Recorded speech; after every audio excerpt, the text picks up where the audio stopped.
Or shot fire, officer down, shot fire, officer down. Got a city officer down, shot fire. 223, be advised, we have a visual on enemy paratroopers at grid Combat uniforms. Welcome to the Resilient Warrior Nation, a podcast dedicated to inspiring hope and healing for first responders, military veterans, and anyone facing PTSD and trauma. Hey guys, welcome to another podcast episode of the Resilient Warrior Nation. I'm your host, Mike Morgan, and as I do every episode, I like to tell you why I wear the shirt Unafraid. This is not a proclamation. This is the name of a company owned by a man named Eddie Penny. Eddie's a former Navy SEAL, Team 6 guy, and in the spring of 2023, as I sat down and watched an episode of the Sean Ryan podcast, I didn't realize that Eddie was about to change the entire trajectory of my life. During the course of the episode, Eddie was recounting the story of the Extortion 17 incident in which a Chinook was shot down in Afghanistan, killing all 38 aboard, including 17 SEALs. It was their largest loss of community ever in one event. Included in the dead was Jason Workman, Eddie's best friend. And as Eddie recounted the story of escorting Jason's body back to his hometown in Utah first, and then to his final resting place in Arlington National Cemetery, he began to get upset and cry, rightly so. I simultaneously began thinking about a call that I had 5 years before. I'm a 30-year medically retired police officer. That call I had buried. It's actually the one call in my 30-year career I started to cry, but I stopped myself, tell myself, you're a fucking pussy, stop crying, because men don't cry. Meanwhile, it would have been the best thing I could have done. That call consisted of a 2-year-old found floating in a pool, and again, it affected me like no other. So as I was thinking about that call and this beautiful girl named Dana Sikorsky and watching Eddie cry, I think I was subconsciously given permission to do so, and I began crying like a baby. I had not realized and put two and two together what had been going on for about the year prior to that. I was medically retired, and for about that year, I had been experiencing bouts of depression, anger, rage, just general unhappiness. I'm pretty self-aware, but I did not figure out the origination of these feelings until that happened. And pretty much at that exact moment, I realized I had some sort of PTSD that I had suffered in my career.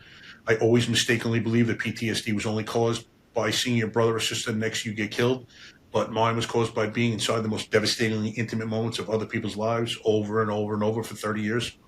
So I knew they needed help. I wasn't sure how I was going to go about it, but I did not want to be this ornery guy who hated everyone and everything for the rest of my life. I was just not going to let that happen. So I've been looking at different modalities of healing. I did not think that traditional counseling was going to do it for me. I didn't think I'd be able to talk to a man or a woman sitting behind a desk, and they were going to be able to listen to the things I've done and seen, and that they would be able to help me in any way, shape, or form. So I began focusing on psychedelics. These special force operators on podcasts, both Sean Ryan's and others that I've been watching, had interviews consisting of a lot of special forces operators who would come back from war, self-professed broken men, and their consequent healing journeys. So as I started researching more and more, I began to feel ayahuasca calling me, and I went to a facility last March 1st of 2024, a place called Soul Quest Ayahuasca Church in Orlando, Florida. No longer exists, but I literally changed my life over the course of a weekend.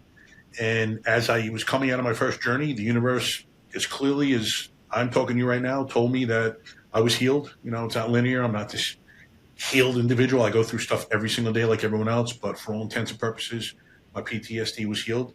And the universe told me that my life's purpose was to go forth and help other first responders and vets heal theirs. I literally said, okay, having no idea how I was going to implement this. But one thing I decided to do was create a podcast like Sean Ryan's to do for others exactly what Sean Ryan's had done for me. And in that, I bring on ordinary people who've done extraordinary things with their lives. We talk about the highest of highs, the lowest of lows, how they've healed. And what I'd like to do is give those men and women who are going through it now inspiration and hope, and watching and listening to these other men and women tell their story, to know that you can heal too. There is nothing different about myself, my guests, or you. We're all the same, literally. So I hope you get a lot out of these episodes. And, you know, my hope is that one person's life has changed every single episode, and I totally believe that to be true. I'm very excited to introduce my next guest. For transparency, as I always do, I like to fill you guys in on how I know he or she when I interview them. Vic Williams is a personal friend of mine, so let me introduce Vic. Victor Williams is an internationally renowned and respected anti-human trafficking advocate. He retired from law enforcement with over 34 years of domestic and international experience. Victor has trained law enforcement communities and officers from all over the world, including Bahamas, Budapest, Jamaica, Hungary, Botswana, and Vietnam, on the prevention of human trafficking, protection of victims, prosecution of violators, and partnerships with anti-human trafficking organizations.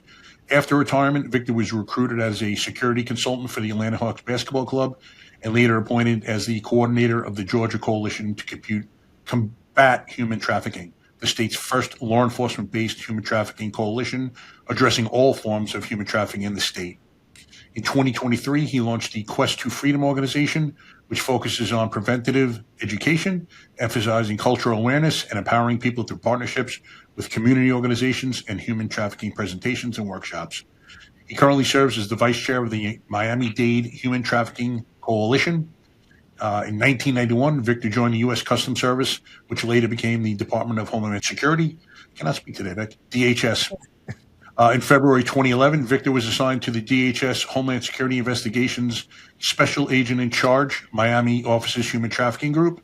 And in 2012, he was appointed the coordinator for the South Florida Human Trafficking Task Force until his retirement on January 1st, 2018. Victor is a veteran of the U.S. Coast Guard and a graduate of Barry University. Vic, it is unbelievable to have you on the podcast, and truly, I'm honored to have you on, brother. Dude, I'm glad you got through that. Somehow I got to make that easier for people, but it's just what it is now. I wish mine sounded that good, bro. Don't cut it down. I think I'm going to have to use AI or something, Chat GTP to make it, a little bit more. But, hey, Mike, thank you, brother, for having me. I know we've been chatting about this moment. I am so proud of you and the work that you're doing, taking on this mission, brother. I definitely want to get one of those shirts. And throughout this interview, you're going to find there are going to be some kind of like little coincidences of talking about the person who made that shirt and the SEAL Team 6. I've actually have some connection with them in my work in Homeland. So we'll get to that. But you know what, man, keep up the good work, bro. I know you're helping people, and that's what we're here to do. Exactly. I mean, right back at you. You've obviously dedicated your life to this for years and years. And I don't think people realize the scope of the human trafficking problem. It is massive. It is disgusting. It is infiltrated everywhere. I remember reading an article, and I actually watched a video of a young girl who was at a Dallas Mavericks basketball game with her dad. Oh, yeah. She goes to the concession stand to get whatever, drinks or food. There's some guy that kind of intercepts her, young kid, talks her up, asks her to go smoke weed. They supposedly, for all intents and purposes, were going to his car to smoke weed. Next thing you know, he's got it turned out within 2 days, and she's in a hotel doing tricks. I mean, that is how quickly it happens. And, we're going to talk about it. But for these kids growing up, we all need love and, human contact. And when you don't get it from healthy sources, you're going to look anywhere for it. And these guys are predators, man. They can sniff these kids a mile away. And unfortunately, they're going to go when they get love bombed by these savages. There's no other way to put it. And next thing you know, they find themselves in unimaginable situations. So I don't know how, kudos to you. I don't know how you've done what you've done for years. I remember speaking to a buddy of mine, Frank Lupo, in Atlanta. He had made detective and he went to the youth squad. And he was telling me a couple of stories. And he started one with, this guy was raping his 1.5-year-old baby. And I was like, Luke, stop. I'm like, brother, it's going to take your soul. You need to get out of there. So I don't know how you guys do what you do, but God bless you, because we need it to be done. But I don't know if I can handle it, Vic. Today's episode is brought to you by Cutting Edge Testosterone Therapy, a veteran-owned, family-run clinic led by a retired first responder. At Cutting Edge, they help men and women rebuild strength, focus, and vitality through advanced hormone therapy, peptides, and performance-based weight management. Whether you've served your country, your community, or your family, Cutting Edge helps you get your edge back safely, professionally, and with people who understand what service takes out of you. Cutting Edge offers individualized care with no monthly fees or contracts. Learn more at cuttingedgetestosteronetherapy.com. Cutting Edge Testosterone Therapy, built by those who serve for those who still do. I couldn't do this work if I wasn't doing my work. Yeah, exactly. Because doing this work for years and not doing my work led me doing a whole bunch of bad things that weren't healthy for myself. And it was only when I started doing my work that I got back to doing this work the proper way, And So just to give you a little background of me, man, I was born in Virginia, poor family, born to a mom who had me at the age of 12. Wow. My grandmother was raped at 12 and had my mom. And dude, I'm gonna lay some stuff out. I'm in the middle of writing a book, and just a month ago, in the processes of writing this book, I found out what truly happened to my mom. And you want to talk about some emotional stuff, and as we were preparing for the show, talking about life is always going to be throwing you stuff, and it's where you are with yourself and how you deal with that. Not to jump the gun, but since it's there, so I just I love my dad. My mom's forgive my dad. I was just in Virginia last week attending my aunt's funeral. My dad was there, my mom was there, and we're all working out some new things. But what happened to my mom today? My dad would probably go to jail. Really? Yeah. Is he much older? Yeah. He wasn't. He was like 6. She was 11. He was 15.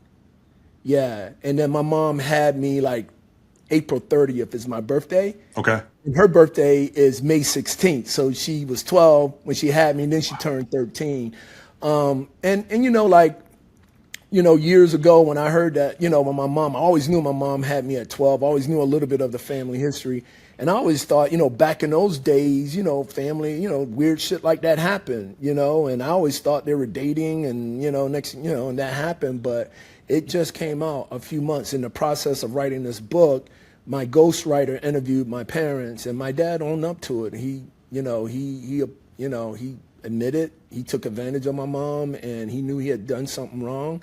And it's been a process for him his whole life. And, at this point, it was really hard. Like, how do I deal with this at this point? But yeah, my mom forgave my dad, and my dad is, and now this story was never told. The majority of my family never knew this about my mom. And what's great about what you're doing here, it's not just first responders and military that deal with bullshit and get PTSD. My mom's never been able to heal from that. She's just telling that story from the first time. So all her crazy stuff that she's been through as a human being, she's just now being able to tell her story at 74 and starting her healing process. And it ain't easy. No. But it's never too late also. No, it's never too late, and through this process, bro, it's changed our relationship, because, as we get older and our parents get older, we end up switching roles that we're helping them through their processes, and we become more the parent and they're the child. Yeah. It's so weird how life works. Raising parents. But now I get it. I get why my mom was, doing a lot of crazy stuff. Yeah, explains a lot of her baby, right? Looking back, I guess. She never had a childhood, and it's so funny because the writer interviews some other family members, and my cousin, and my cousin goes, yeah, Aunt Gwen could be a mess, blah, blah, blah. But she had never known the story, but she remembered asking her mother, which is my mom's sister, what was Aunt Gwen's childhood? And her response was, she never had a childhood. Yeah, it's amazing. So, taken away. In this process, bro, so, yeah, I mean, this is what I'm dealing with now, but I'm so happy to be where I am with myself and processing this in a healthy way. Absolutely. It ain't easy. Can I ask you how your first meeting with your dad once you found this information? I didn't meet my dad till I was 22. I always knew who he was, but I didn't meet my dad till I was 22. My first duty station, I joined the Coast Guard when I graduated high school in 82. Okay. And June of 82, November of 82, I joined the Coast Guard, and my first duty station was in Puerto Rico. And, years have gone by. I would come home for different things and always like, I want to find my dad, not knowing that the whole time he was in a freaking phone book. Really? We just, so one day I'm in Puerto Rico. We didn't have cell phones. What was your mom telling you as far as his location and anything about him? Huh? What was your mom telling him growing up? Telling you about him? Of course, she never told the full story. Right. But he was, I was born in Norfolk, Virginia. Yep. that's where my family is from. He's from Norfolk and everything. And, but I guess one day, you know, somebody just, cause you know, one of the issues that my mom is dealing with right now, which is her struggle in life, is that she never learned how to read. But my mom is a warrior, bro. She's been, which is most of why the world is so crazy, Mike. We're all living in survival mode. Yeah, exactly. You know, we're all living in survival mode. So we're reacting to life. We're not really responding to life. Yep. You know? And so her whole life, my mom, I mean, I don't want to tell her full story. I'll leave that up to her one day, because at this point, she feels like she wants to do a book, which I think would be great because she's a warrior, bro. I mean, I'll give you this a little bit. My mom finally figured out what I do for a living, and she could remember there was a part of her life that she was with some guy in New York. And every block, this guy would be driving a car, and every block, she was like, he was stopping by and talking to some girls and taking money from them. And Really? she goes, hey, yeah. She goes, hey, what's that all about? And he tells her, don't worry about that. You're going to be doing the same thing soon.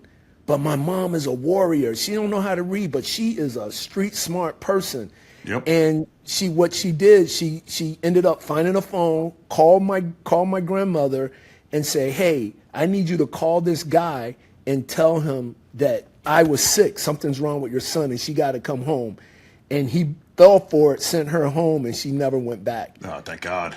How Jesus. crazy That really that is. connection of, I mean, and my mom, you know how parents like, you know, I don't know, he's with the FBI, you know, or somebody, never really understand what you're doing. Like, Yep.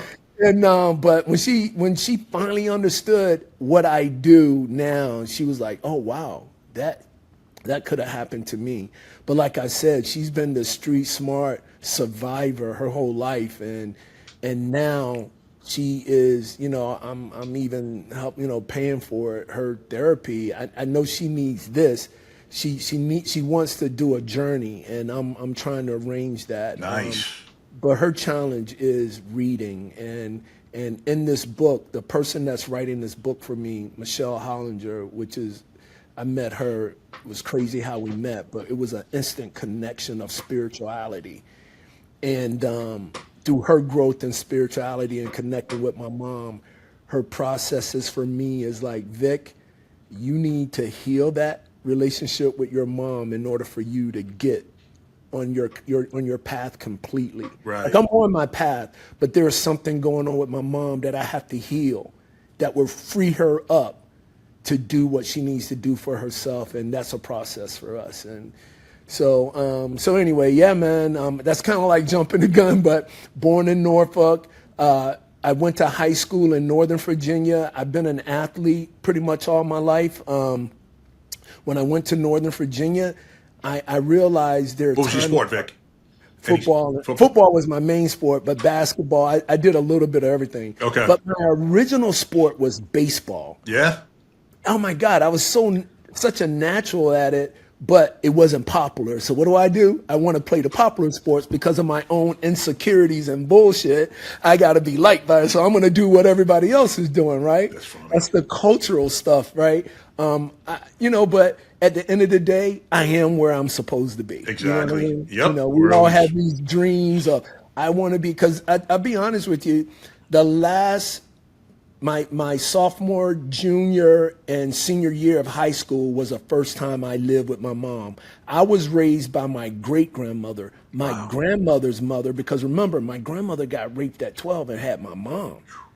Man, I'm dealing with some family tragedy, bro. Oh, yeah, some curses, some trauma, and I realized doing this work, bro, I don't know, maybe I'm the chosen one, maybe not. I'm doing whatever I'm doing. I'm here and I'm doing it. And it's being exposed, it's being talked about, and we're healing from it. Yeah. You don't want to break any curse, brother. I truly, I believe you're the chosen one. There's one in every family, man. You know, one of the things I did when I started this work is started a family text, because I wanted all the other family members a little bit younger than me and my age to start healing, so we can start breaking the trauma for their kids. Yeah. You know, and start. So every time I'm healing or I'm sharing stuff with my family, changing the way we've been dealing with our children. I mean, dude, I mean, we could be here for 3 hours talking about my bullshit. Yeah. Of my family. Yeah. Boy, matter of fact, when I started writing this book, I was doing this. Michelle and I would meet every week for a couple of hours, and I would just talk about my stuff. And when she did the first 12 chapters, I read the first one. I couldn't get through the first chapter because I'm like, Michelle, my family sounds like a bunch of assholes. And that's not the point, right? Because where I am right now, I forgive my family. They were only operating in a world that they knew from the bullshit that was given to them by their family. And I hope I'm okay to use the language that I'm using, but dude, it's encouraged. I'm just giving it to you real and raw. Absolutely. And so I had been through that, but to read that, I was like, Michelle, nah, this book has to go in a different direction. I'm not feeling this. And so living with my mom, like not being in sports, I always say sports was the reason I graduated high school. Because I love sports so much that I had to get good grades in order to pass. Right? Whatever it takes. And let's back up a little bit. So high school, and then, and my mom and I relationship was not good. It was horrible. No real abuse, but, just kid stuff. Like now I look back, all the stuff that she used to make me do, wax the floors, wipe down the cabinets, do this, do that, iron your, learn how to. Now I'm like, thanks, Mom. Yeah, exactly. Because you know, work ethic, my house discipline. is a little bit messy right now, but but normally I keep a clean place. I know I know how to cook. I know how to keep myself together. And I look back, thank you, Mom, and that's processes that all families deal with. We can all look back and look at the crap. Well, I got to do this, and you realize, oh, I'm glad Mom and Dad taught me this stuff. So now we crave so it wasn't a good relationship, and no real had a few male role models in my life that thank God they were there, but sports got me through. School got me. Sports got me through school. And when I graduated, I couldn't wait to leave my mom's house, so I come back down to Norfolk, where I was hanging out with my Uncle Victor, the person I was named after. He's a 40-year Navy guy. And he did 20 years in the Navy, got out and did another 20 years as a cook. But he had gone blind, so I became somewhat of his caretaker. And Uncle Vic, wherever he goes, he was Big Vic, I was Little Vic, right? Oh, yeah, that's great. And so another major part of my life, but he was a smart guy, and he was, all right, what are you going to do with your life? And he goes, I'll support you going to college, but I didn't really feel like I was college material. Okay. And so he was like, so he was trying to get me to go in the Navy, and I was like, I ain't doing the Navy. And all of a sudden I saw my neighbor's boyfriend in his uniform. Our uniforms kind of looked like Air Force uniforms, but it was Coast Guard. And I go, oh, Coast Guard, what do they do? What do they do, search and rescue? I go, great. I'm going to go in the Coast Guard. I'm going to learn how to be a paramedic, and I'm going to come out, and that's what I was going to do.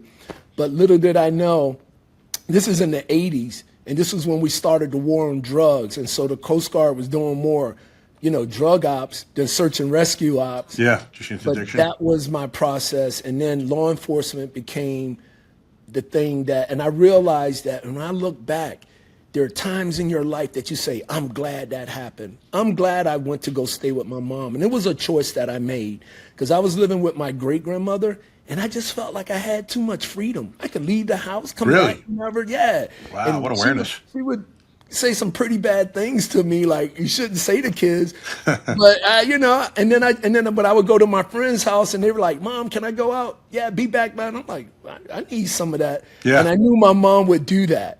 But she was extreme, right? So I chose to go stay with my mom. But when I look back at my life, and if we all look back at our lives, good or bad, we could say, I'm glad that happened. Yeah. It didn't look good at the time. Most of the time, yep. But I'm glad I went to go stay with my mom because the environment changed. If I had stayed in that Norfolk, Chesapeake, Virginia area, I would come home for the summer. Hey, guys, how was school for you? Oh, we got kicked out because we were doing this, we were doing that. That would have been me. Yeah. But up there, it was an attitude of the school it ain't about if you're going to college, it's where you're going to college. So when you talk about your environment and the people you choose to hang out with, that is so important, bro. Oh yeah. So what's the old important. adage? You want to tell me, show you a man? Just if you want me to tell you about a man, just show me his friends. It's no truer adage than that. Exactly. And even as adults, it's so important because I'm at this point now, that the stuff that I pour into me is the stuff that's going to come out. Yep. Right. So I have to change some stuff. So just to get through that. So anyway, I ended up coming back to Virginia, picked the Coast Guard, got to Puerto Rico. I ain't even going to go through all that detail, unsecure mail world that I was living in and what we were doing then, and because when I do my stuff on human trafficking, I don't talk down to people or like I'm sitting on a pedestal or anything like that. I'm sharing my experiences. So I talk about the bullshit that I did as an adult in that culture of what that was, strip clubs, this, and you've been in the military. All around the world, some of the things and places we've been and done. Oh, yeah. This cultural world. But you got kids and daughters. Nobody wants their kid doing any of that stuff. No. But no way. we participate in that stuff because of our own insecurities. Yeah. And it's a hyper-masculinized, career profession. I mean, everyone's trying to one-up each other. You got to be hard. You got to do the crazier shit than the next guy. Yeah, so it's constant peacocking, really, is what it is. Yeah, man, and it's culture. It's just the culture, and if you don't understand that and start breaking those chains, we stay in that world. And so anyway, I ended up got through all that. I came back, ended up in Virginia. I went to a school in Virginia. I was a coxswain, so I did search and rescue, had my own boat crew out doing law enforcement. I was a cocky dude, man. My butt was, my head was all blown up. And met my first wife, got married, and I'll tell these stories. I was 22. And I got married at 23. And I would say this was the first time that I didn't really recognize it, but it was really the first sign of recognizing that I need to do something with my life. So in my first marriage, I cheated on my wife and got caught. And when I got caught, I realized, man, I ain't like that. I don't want to be that guy. Yep. But again, I got married because of culture. Wife on pressure. In the culture, family pressure. Oh, you're graduated high school. Oh, you got a job. Oh, you're supposed to get married. Oh, you're supposed to buy the house. And you're supposed to have the kids and all that. We're all programmed to that bullshit. Yep. Ain't nobody telling you, learn yourself. Yeah, exactly. Where we are now, right? Yep. And and so, but just like everybody was getting married, everybody I knew was cheating. So you cheat right along because it's part of the fucking cultural process. But I knew, and I could tell you the first step that I made in that process, my wife, when she caught me, I don't want to go through all the details. I don't have a lot of time. But at the end of the day, she asked me, she goes, you tell me right now, you won't do this again and we get through this. And I couldn't tell her that I most guys were like, yeah, babe, never. Yeah, of course. No one in the bullshit. But I think that was the first time of me recognizing that I was trying to do the right thing for myself. And I told her, I can't promise you that. And we tried to make it work, and we ended up getting a divorce. And then I went 10 years. I had my last duty station with the Coast Guard, and this is a key point because another thing that I realized in my life, key people in your life that help make those decisions. The chief that was my boss in Portsmouth, Virginia, that's where I was at with the Coast Guard. Okay. He was like, Vic, where do you want to go? Because I had signed up for 4 years, and each year I was just doing another year. And when you get to that fourth year, you either re-enlist or get out. And I had always been extending, trying to get a job with Customs. And Chief said, where you want to go? I said, Chief, I want to get to Miami because I know the Coast Guard down there works with everybody. And it came true. I get here. I was trying to get my dream job with Customs, driving go-fast boats, chasing drug smugglers. Make a long story short, it happened. I was on the boats with Customs. We were going over, and I was with the law enforcement detachment team that we would go out on Navy boats and do drug ops in the Caribbean. But we'd also go to the Bahamas, and so, boom, made those connections, got the job with Customs. And when I got the job with Customs, again, going back to the crowd that you hang out with, I was hanging out with a bunch of people that all had college degrees. Okay. They never made me feel bad about it. But I was like, you know what? I think this is something I want to do. So I went to night school, Barry University, got my degree, became an agent. And so I got my divorce. So I went 10 years. And when I went to school for Barry, I studied psychology because I wanted to know what's up with me and I want to know about people, right? So for 10 years, dated, honest, everybody's cool. But it was something in me when I got my degree in my first duty station in Atlanta. I was Atlanta. And this woman I was dating, we weren't even in a committed relationship. She comes to visit and she goes, I want to get married. I go, okay. You know, Oh, no. same thing for my first wife. She goes, she was in a relationship for 5 years and she goes, I ain't going to do this for another 5 years. I go, what do you want to do? Get married? She goes, yes. I go, okay. And, you know, so this whole marriage. That permanent commitment, you know, it could be broken, but I mean, to make that commitment because she doesn't want to be in a potentially long relationship without having a ring on her finger again. It's not some of the decisions we make. But where we are now, and you said something, man, if we know what we know now going back, the world would be different. Yep. But it took all that shit to make us who we are now. now. Exactly. You know, it took me a while. This is my second marriage and I love my wife more than anything. My first one, it was never fighting dynamics or anything like that. No adversarial thing. It just, we kind of became roommates, and I look back at it now and I know what it was. Like, I got the love from her parents that I never got from my own, and that they treated me like gold. I mean, they loved me from day one, and I mistakenly kind of transferred that onto my wife. I always knew I kind of shouldn't be with her. I was never like in love with her, and shame on me. But I didn't know at the time, and now looking back, I know why I was with her mistakenly. Yeah. So I was kind of unhealthy at that point. Outwardly, I would have appeared to be pretty good, but no, I was not, because that's a relationship I should not have been in. Well, we're all dealing with something, absolutely, right? And being unhealthy, but where we are now, we look back, because in my conversations with people, I often ask this question: would you change anything in your past if it jeopardized you being the man you are right now?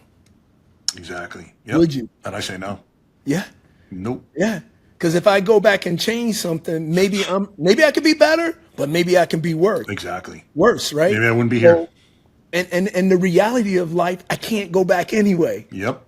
So, in understanding that question and the whole context of the conversation is, we can't change that, but all that stuff is part of us.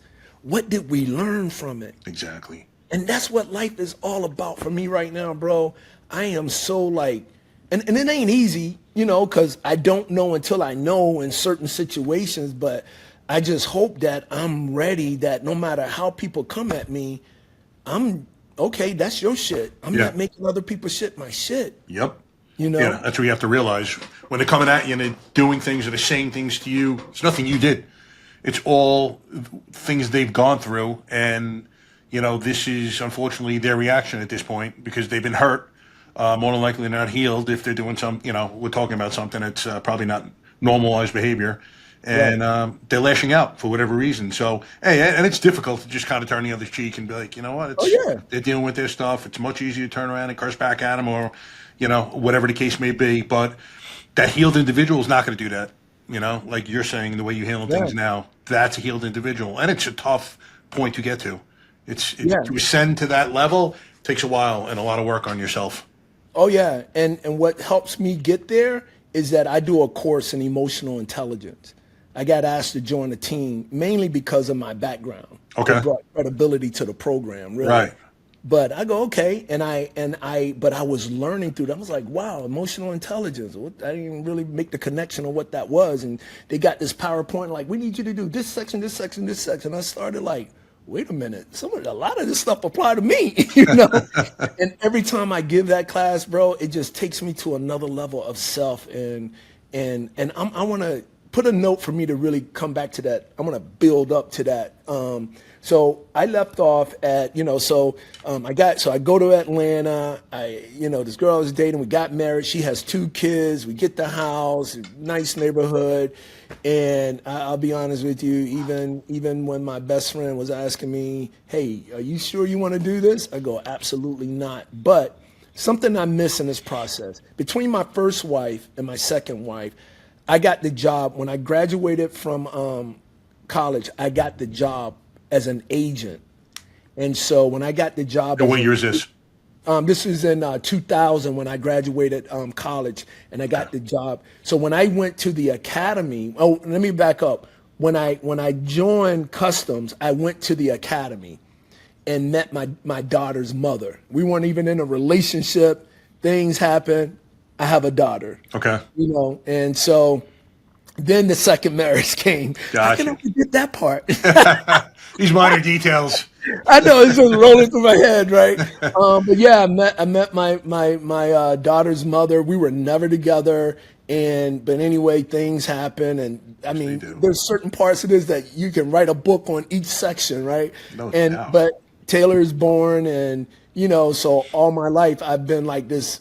We never lived in the same state, so I've always been this kind of like summertime dad kind of thing. And it was really bad relationship, and maybe we'll get to some of that, where that affected my daughter and where we are with our relationship now. But anyway, I get through all that, and then I get married. She got 2 kids, and I had to bring that dynamic in, because when she moved to Atlanta and brought her kids, I knew she wasn't the one for me. But the problem was I wasn't gonna leave those kids, bro.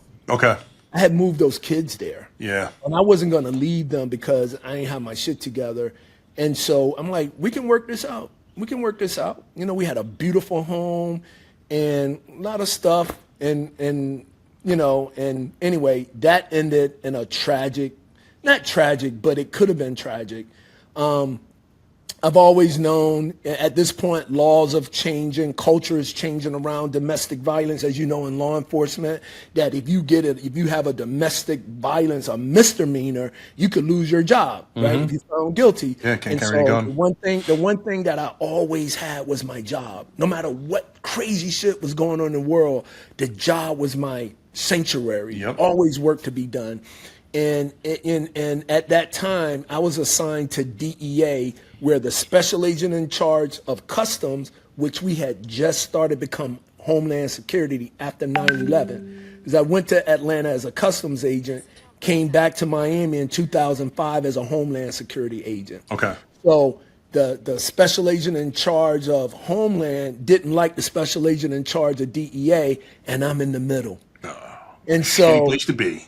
I didn't even have that sanctuary of job anymore. Like when I'm with Homeland, I'm defending DEA, and when I'm with DEA, I'm defending Homeland, Yep. And I just lost it, bro. And you know what? And I'm going to share with you. A lot of people don't know this, but this is the story. It was our 3rd anniversary, bro. And I wake up that day, and if it wasn't our 3rd anniversary, I would have told her, hey, on my way to work, I'm stopping by the court and file for divorce. But it was just that day that I realized, all right, let me just get through the day. She wakes up, and I go, hey, you want to do dinner? And she looks at me, dinner, let me see your phone. I go, okay, see my phone. She starts going through my phone, and she sees this text from a girl that says, hey, Vic, where you been? You don't love me anymore. Oh, what's going on? You lost somebody else. I'm like, no, that's a friend of mine. I've been working. I've been here. I have disconnected from everybody. Yeah. Matter of fact, blah, blah, blah, blah. Hey, so-and-so, sorry to bother you. My wife want to talk to you. Boom. I had nothing to hide, right? Yeah. And no, but that's inappropriate, blah, blah, blah. Anyway, it really wasn't about that. So she had smashed my phone. The phone was broken, but for some reason, I wanted my damn phone back. And I reach over to get my phone. We fall down. She bites me in the arm. Her daughter comes out. What are you guys doing? And call the police. I'm like, Janelle, we fell on the bed reaching for the phone. I'm out of here. I couldn't. She had hid my keys to my G-Ride. I go to walk downstairs, bro, and she says, if I had a gun, I would kill you. Damn, the kids are in the house saying this? Reached into my anchor holster and handed her my gun. I go, do it.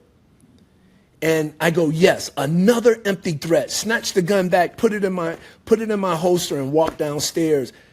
Dude, I was lost. What the fuck? I'm the firearms instructor for Homeland Security Atlanta. We don't even hand agents loaded guns. Yep. And I realized I was fucked up. Yeah. And so where I am right now, and most people don't know this, that there are more law enforcement men killing themselves than dying in the line of duty because we're not dealing with our shit. Oh no. Yep. 100%. Culture. Oh, I'm good. I wasn't talking to anybody about my shit because another thing that we do, we deal with stress so much that we normalize it. We don't even know it's stress. Yeah, exactly. And that shit is unhealthy. Yep. Bad things like the part of my course that I teach in the emotional intelligence is these are all the illnesses that you can have if you don't deal with your stress. Yeah. But I never once in my career walking away from a traumatic situation thought, man, that's crazy. I need to speak about that because it's going to affect me. Never. It was press on, next. Never. Yep. Yeah, bro. It's amazing. But this is something that I hate, that even when we talk about police reform, nobody's even talking about what are we doing for officers that are dealing with this stuff every day. And I'm like, I would love to see a every 6-month check, but that's unrealistic. Yeah. But these guys, everybody needs to go through some type of psychological evaluation at least once a year.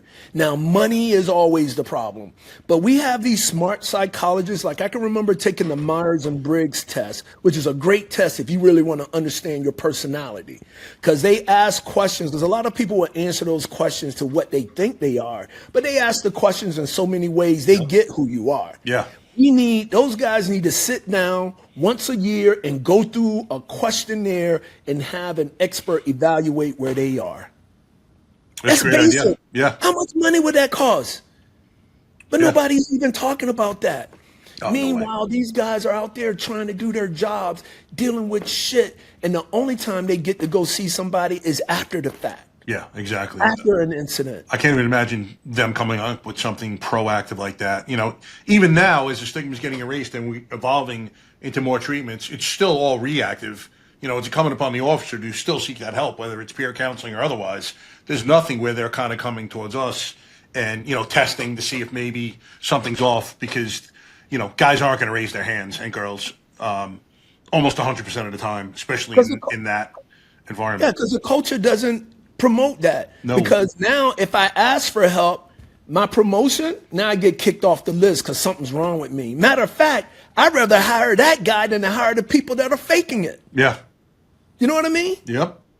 But that's not the culture. No. And I hope people that hear this podcast hear this, that either work for a police department that can bring this. You know, like one of the things I do in my human trafficking organization that's called questofreedom.org. Love is everything. That's our tagline, is that I advocate for things. And I'm hoping that one of the things that I'm advocating for is like human trafficking be put on police reports, you know. But every time I get to have a conversation about this part, I'm talking about it, that maybe some commissioner, some congressman, some senator, some state representative, some department head hear what I'm saying and be the first to get something going like that. Yeah. I was talking to a buddy of mine, Wiz Buckley. He was on a podcast, and he's a former F-18 pilot. He's got a No Fallen Heroes Foundation. He started to pay for guys and girls to get psychedelic therapies, but he was talking about seeking treatment, and he said, you know, if we go as a pilot, if I went and I said, listen, I'm having, you know, PTSD troubles, whatever the issue may be, they're pulling us off the flight line. So he's like, so no one's doing it. Yeah. You know, wouldn't you guys rather have pilots who are going and getting healed rather than, you know, ones who are not, and they're in charge of these multi-million-dollar airplanes? And then take that a little bit further. Now these guys are getting out, and then they're going into commercial airlining, and now they're flying planes of 200 to 300 people they're in charge of.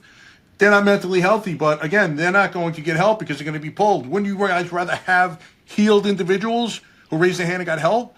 But no, they're scared because the whole process precludes them from doing so. What is wrong with leadership? What is going on at these top level decision making people that we aren't? You know what it is, Mike? They're not where we are. They're not even healed. Yeah. They're just going through the function, playing the role, doing whatever they think their bosses need them to do so they can get to the next level. Do they really care? You hear the sergeant, you hear the lieutenant, you hear the captain, you hear the chief. I care about my men. Do you really? Yeah, exactly. Do you really? Yep. Or are you just, saying that? Yeah. Yeah, you'll fight for them. You'll be there. But what about that core stuff? How you checking on them? Hey, you all right? Yeah, I'm all right. Exactly. Okay. In fact, I think more than 50% of the stress that we experience is internal rather than external. You know, those horrible bosses that are just heaping fear on top of guys and girls every day. You know, I don't understand why you become a boss if you have no thought process or no intention of ever helping your people. You know, that should be job number one. But a lot of these guys, obviously, it's a stepping stone to get to the next position, get to the bigger paycheck, whatever more power, whatever the case may be. But I don't want to say very few because I've encountered some great bosses out there. But the majority are not in it to help their people, unfortunately. And you know, whatever leadership, because I know at Homeland, before you become a supervisor, you go to this leadership course. I never became a supervisor, so I never attended the leadership course to understand what the hell they talking about in the leadership course. They try to connect and try to be a leader and understand and be that person that your people can come talk to you. But if you don't have an expertise of recognizing issues, how are you going to find that in your person? Because all you're going to ask, hey, you okay? Yeah, I'm okay. All right, go back to work. Yeah. Then next thing you know, somebody got a bullet in their head or something. So I'm gonna finish up real quick, Mike, because I wanna dabble, because I know you got good questions, and I don't know how you're gonna edit this to make it. But I thank you for giving me this opportunity. Just get this shit out, bro. You know, absolutely, brother. And this is healing for me. Actually, good. Hey, I want it to be cathartic for my guests as well. Yeah, man. So anyway, I get through. So anyway, I call the police because she hit me, and I go, you hit me again, I'm calling the police because I ain't about to jeopardize my life, my job, all this thing. I had worked for this my whole life. I achieved my goal, being a special agent. I'm there. And she hit me again, and I call the police, and I say, hey, you know, Vic Williams, blah, blah, blah. Can you send somebody? The wife and I are having an incident. I'm waiting for someone because she hid the keys to my car. So I call my office to have them send another set of keys. Finally, you know, when he gets there with the keys, an officer show up. And I go, officer, you know, the wife and I was having some issues. We got through it. I got the keys. I'm going to work. She goes, nah. She goes, you law enforcement. We got to get a supervisor over here. Meanwhile, I'm going to go talk to her. The supervisor gets here. Hey, you know, blah, blah, blah. Yeah, you know, nah, man, we're having an argument. I don't want anybody. Look, he goes, what's those bites in your arms? Look, officer, that's nothing. I got my keys. I want to go to work. We're good. He's like, so he goes, nah, let me go in and talk to her. He comes out. He goes, hey, did you pull a gun on her? I was like, oh, no. Because dude, I had totally forgot that had happened. And knowing who she was, I don't know who she is now, but knowing who she was then, she had, of course, she's gonna, oh, he did this, don't, because she thought I was calling the cops to take her to jail. Yeah. I didn't want her to go to jail. I just wanted my keys. I wanted somebody to keep the peace because she was getting out of control. Long story short, end of the day, and again, Mike, where we are in our life and who you are, people will show up for you. My best friend, brother, who I ended up, when I worked for the Hawks, he's the head guy, but he was a homicide detective at the time. He's an expert in that right now, has his own show and whatever. Yeah. Should we go or no? You know Vince, that's right, you know Vince. Yeah. I know Vince. What am I talking about? He was the one that introduced us. Exactly. He's the guy I came down to Miami with when I first met you in 99. Exactly. Well, okay, brain fart, right? So Vince. I thought you were just trying to keep his name out for the podcast. That's so funny. So Vince Velasquez, guys, we're talking about. He's a former homicide detective in Atlanta PD. He's got, he's been in the first 48 Hours. He's got, 2 shows now? ATL Homicide. Now he's doing The Murder Mind on YouTube, which he talks about his cases, and he's an expert. He gets called in to testify in certain cases. I mean, so he's the head security for the Atlanta Hawks. Yeah. You know, like, what the hell? This guy's busy. I worry about him sometimes. You know? He's killing it. But there's always this thing with the feds and the locals. So he happened to be with a lawyer in the area where I lived, and he was like, Vic, I'm doing some real police work. What you doing? I'm sitting in the back of the police. The cop was like, look, man, you got to come with me. Lock your gun up. come with me. You gotta go down. I'm like, you're arresting me? And he's like, For what? Not I don't asshole. know.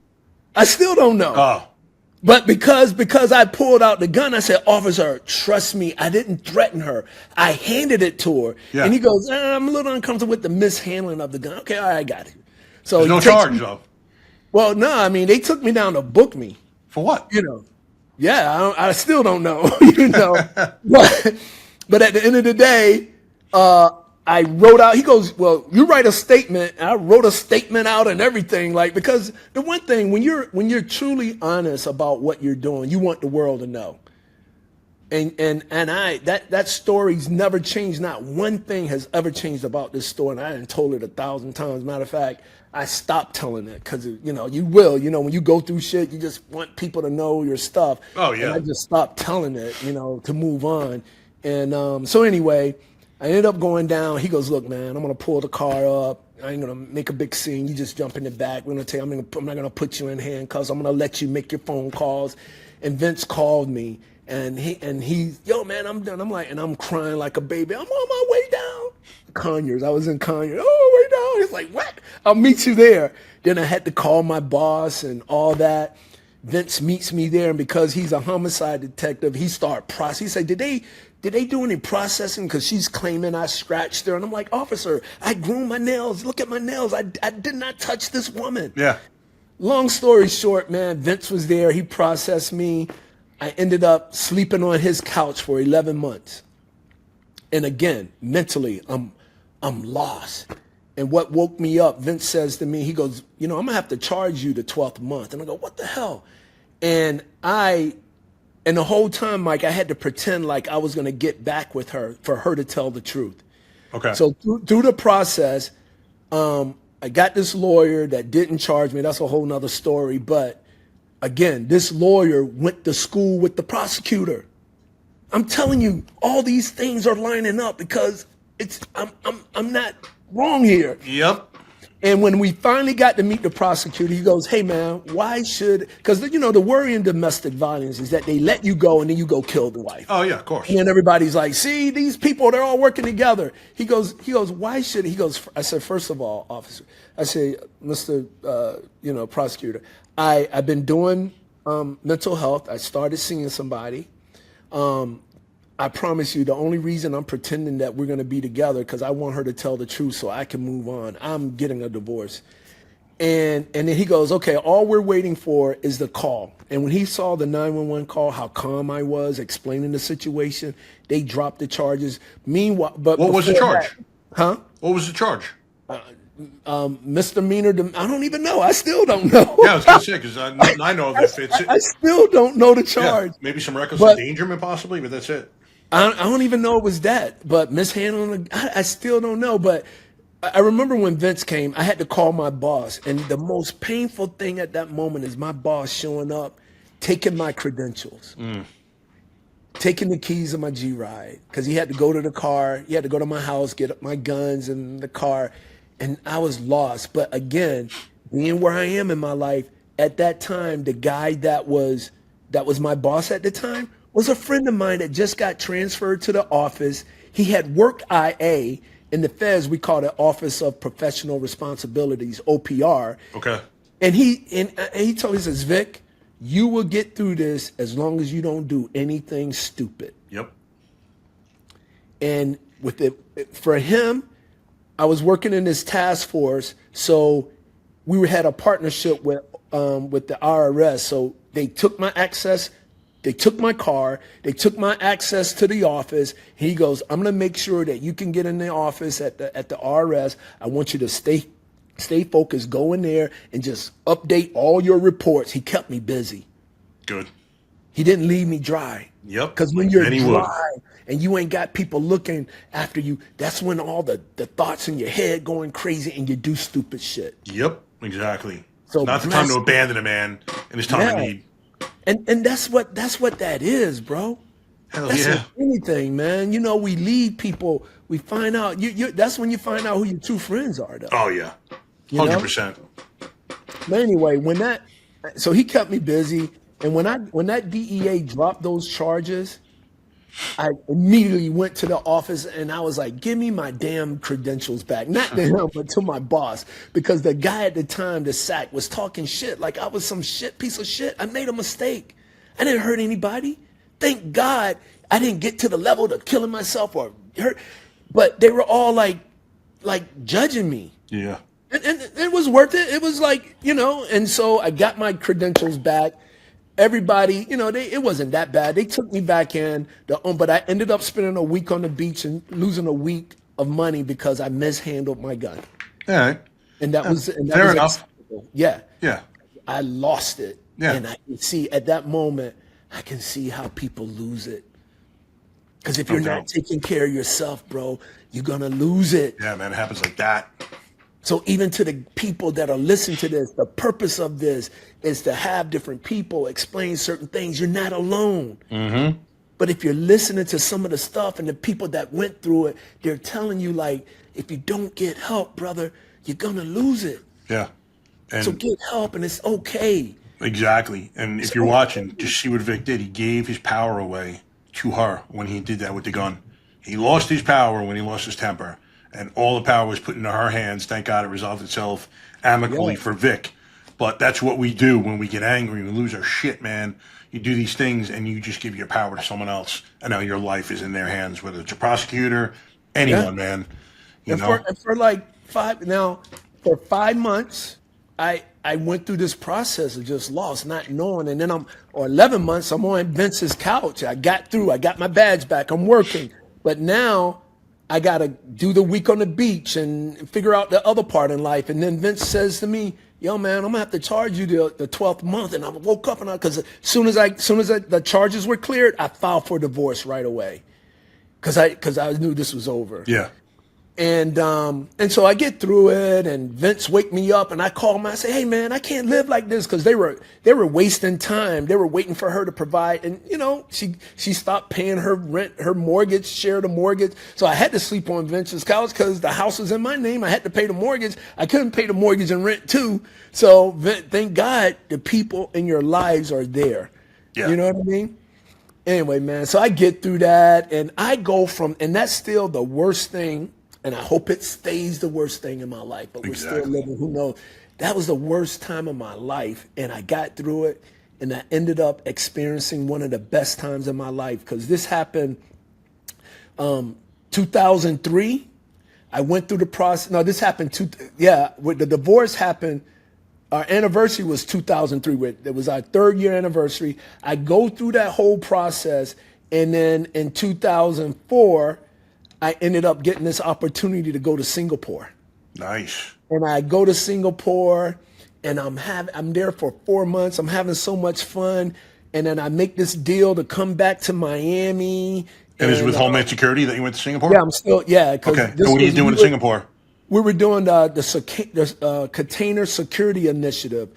After 9/11, we were so afraid that we bring millions of containers into this country every year. And there was a threat that a weapon of mass destruction could be, hidden in that. So we started the Container Security Initiative. So I had gone to Singapore because Singapore is one of those, in that part of the world, what makes Singapore such a rich country is that every container coming from anywhere in that world has to stop in Singapore and go through some type of security process. So they had just started that, Okay. But this is kind of educational. Every container that comes into this country go through some type of security process. Some of them physically get searched, but some of them just get checked. Every container goes through, okay, that container. And we're talking millions of containers. Really? I never knew that. Every single one. So what? Like an X-ray? They're all getting hit? No, not all of them go through X-rays. Okay. They go through some type of who's sending it? Do they have a history? Are they a good company? All right, we can trust these people. But then even those containers, today we're going to do every 10, every 15 has to go through a process. You don't know. So for somebody who wants to do that, you only get one shot at that. Yep. That's too risky to put something in a container. So it did good. Right. For now, who knows what can happen? Yeah, but right now, having that process, and so I go to Singapore for that. Matter of fact, I ended up getting a case of somebody selling, supposedly having computers and and when they open up the container, there's no computers, and they thought it was a test run. Actually, it was just a scam. Somebody that was scamming people. Yeah, we got these computers. All right, I want to buy some. Oh yeah, I got the bill of ladings right here. And they go, oh no, and they paid all this money, and they open up the container, and there's no freaking computers. They got scammed. So it ended up being an investigation on that, right? Gotcha. But what a great experience. And I'll give you this funny story. While I'm there, my last month there, and I'm having so much fun, Mike, that I realized when I got back to Atlanta, I got 10 days to pack up my stuff to move to Atlanta because I found a guy to do a trade.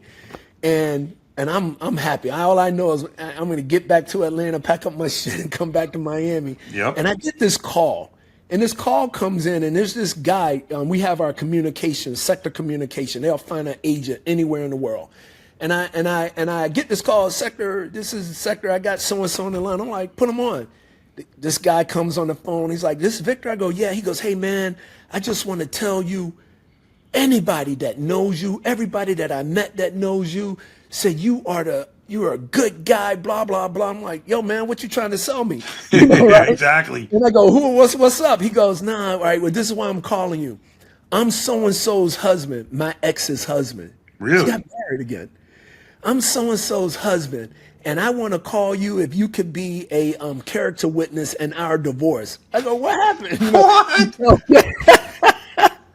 I'm like, what the hell? Holy karma, Batman. Dude, Mike, when I left the house, it was in my name, so periodically I would drive by the house, make sure the grass cut and shingles not falling. And I started seeing vehicles there, all kind of stuff there. I didn't care. I was moving on with my life, so I really didn't care. Yeah. Turned out she had been dating this guy. She had been cheating on me. Ah. And had been dating this guy. And honestly, bro, I was so like, cool, she's moving on with her life. Good. Exactly. And because I remember once the divorce was signed, and I immediately like went, because, and in my divorce, Mike, we had two houses. We had two houses. She had her house in Florida. The house in Georgia was mine. But now that we married, my name is all over this house. Yep. So during the divorce, Mike, I go to this bank where we have this joint account because she's suing me for alimony. I don't know why. She was making more money. She had her own travel agency. And I go by this bank because I'm thinking the bank's going to be closed to get records to show the money that we're putting in together. But the account is still open. And I see $50,000 in the account. I'm like, what the fuck? We never had $50,000. And I tell my lawyer, he goes, all right, Vic, we got court to move this case, bring records. I go, and the $50,000 is gone. So in court, my lawyer said, Miss Williams, what happened to the $50,000? She was like, that's my sister's money. Victor knows it's my sister's money, right? Lying in court. Sure it is. Lying in court. And so, but I'm an investigator. I do financial crimes. You don't think I'm going to find out? Yeah, exactly. I contact the bank to find out what happened. And they go, Mr. Williams, that was from the sale of your house. Oh, which house? The one in Florida. I got your signature right here. She forged my name. Nice. She sold. Hello, 911? She forged. But, Mike, she got 2 kids. I'm not that guy. Yeah. You know, my wife. It's just good to have that, though, for strategic purposes in case you need it. Well, the thing is that I could have had her kicked out of the country. Because she was Jamaican. Yep. But again, I ain't that evil guy. A lot of people like kick because at that moment we're merged with immigration.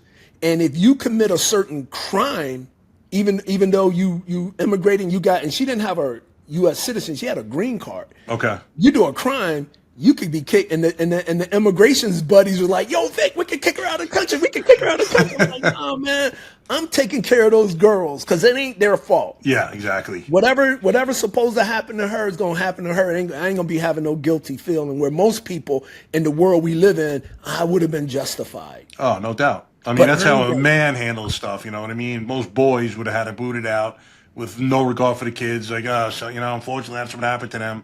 But, you looking out for the kids says a lot about you as a man. Well, I mean, I'm a lot better now, but and I would have done the same thing. But anyway, we get through that. But this guy had married her, And when he first called me, of course, I'm still dealing with it. And I'm like, yeah, man, when I get back, I'll testify. She got to quit doing this to people. But then I realized I'm done with her. And you knew she was married, so why were you dating her and I said, you know what? And I got back and said, look, man, I got a second thought.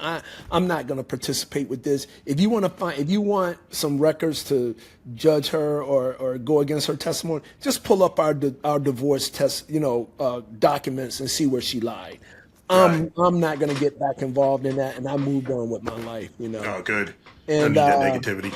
Yeah, dude. And when I got back to Miami, bro, I got back to Miami, Homeland in Miami. I get assigned to the FBI Joint Terrorism Task Force. We're doing terrorism cases. We have one of the biggest cases in the country that really wasn't terrorism, but it was a 3-trial case of some guys who wanted to be terrorists, but they weren't. And anyway, we got through that, so I learned a lot. But I had this opportunity to go to Botswana, Africa, to the International Law Enforcement Academy. You ever heard of those? Never heard of them. So there are 4 of them worldwide. The one in Africa serviced the whole continent of Africa. The one in Budapest serviced the continent of Europe. They have one in Bangkok, which serviced Southeast Asia, and they have one in El Salvador that covers that part of the world. Okay. So the International Law Enforcement Academies, based on the relationships that we have with countries around the world, we bring their mid to high law enforcement officers to that academy, and all the 3-letter agencies come and teach our trade craft. Okay. And I was the first time I had my human trafficking course. And I was like, what? And yeah, and I know this is going long, bro. But no, it's cool, bro. Let me finish this up. Anyway, no, not funny at all. thing about that, I had my first human trafficking course there, and I later went back like 2 years later and taught human trafficking. That's how it started. When I started working human trafficking, Mike, it changed me as a human being. A case what got you so into it? Oh, sorry, you're talking about a case. So what got you so into it? But you're going to touch on the case right now? Yeah, the case. So when I got back from Botswana and back to the FBI, my time was up, and I was going back to Homeland. And they go, what group? I ended up in the human trafficking group. There was this guy that had this case about 8 women that were trafficked from Mexico, and for 8 months, the women were saying they weren't trafficked, and it was driving them crazy. And we realized that one of the women that was part of the group was part of the trafficking family, keeping all the women afraid. So they kicked her out, and all the women came clean. These guys were going to go to trial, but now the women are coming clean. They pled out, and this woman is giving her impact statement, and she talked about how they took her from the age of 12, and they had trafficked her for 12 years. Wow. Now, if you've never been, because I know Georgia has a lot of farms, but if you've never been to a farm to see these workers that are working in these fields in the hot of the day, picking the fruits and vegetables that we eat, that no American wants to do that job. Yep. Let me tell you, that she was put in a trailer along those fields that every day, 15 to 20 times a day, bro. And I don't even call it sex anymore. She was telling the story of the disgusting things that she had to do to these men. And they didn't go home, take a shower. They freaking left those dirty fields and went into that place with her, that little thing with her. Yeah, and at that moment, I don't know what it was, bro, but I knew I was going to be working in this space for the rest of my life. I didn't know how, when, what, but that's how I got hooked up, and it changed me.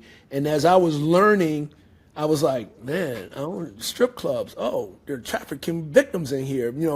I'm having these discussions with my friends. Oh man, you don't know what you're talking about. Women want to be there, and I'm like, all right, well, and I did this test with my friends one day that came in town. I'm like, I don't do that anymore. All right, but let me take you in there. So we go to the strip club. Girl walking over, and she goes. And before she came to the table, I said, hey, what do you know about human trafficking? And all the guys like, oh, man, what are you doing? She goes, I don't know. What's human trafficking? How many girls in here have pimps? Oh, a lot of them have pimps. Case closed. Yep. You got a pimp, you're a trafficking victim. Oh, yeah. Are there women that want to be there? Yeah, but a lot of them don't want to be there. I don't know. And that's a legal business. Yeah. And I know I ain't trying to trash the business because one of my best friends is a sex therapist. And she was one of the ones that actually did stripping, to get enough money for college, and once she got enough to start college, she never looked back. Good for her. But again, that ain't the majority of those women. No way.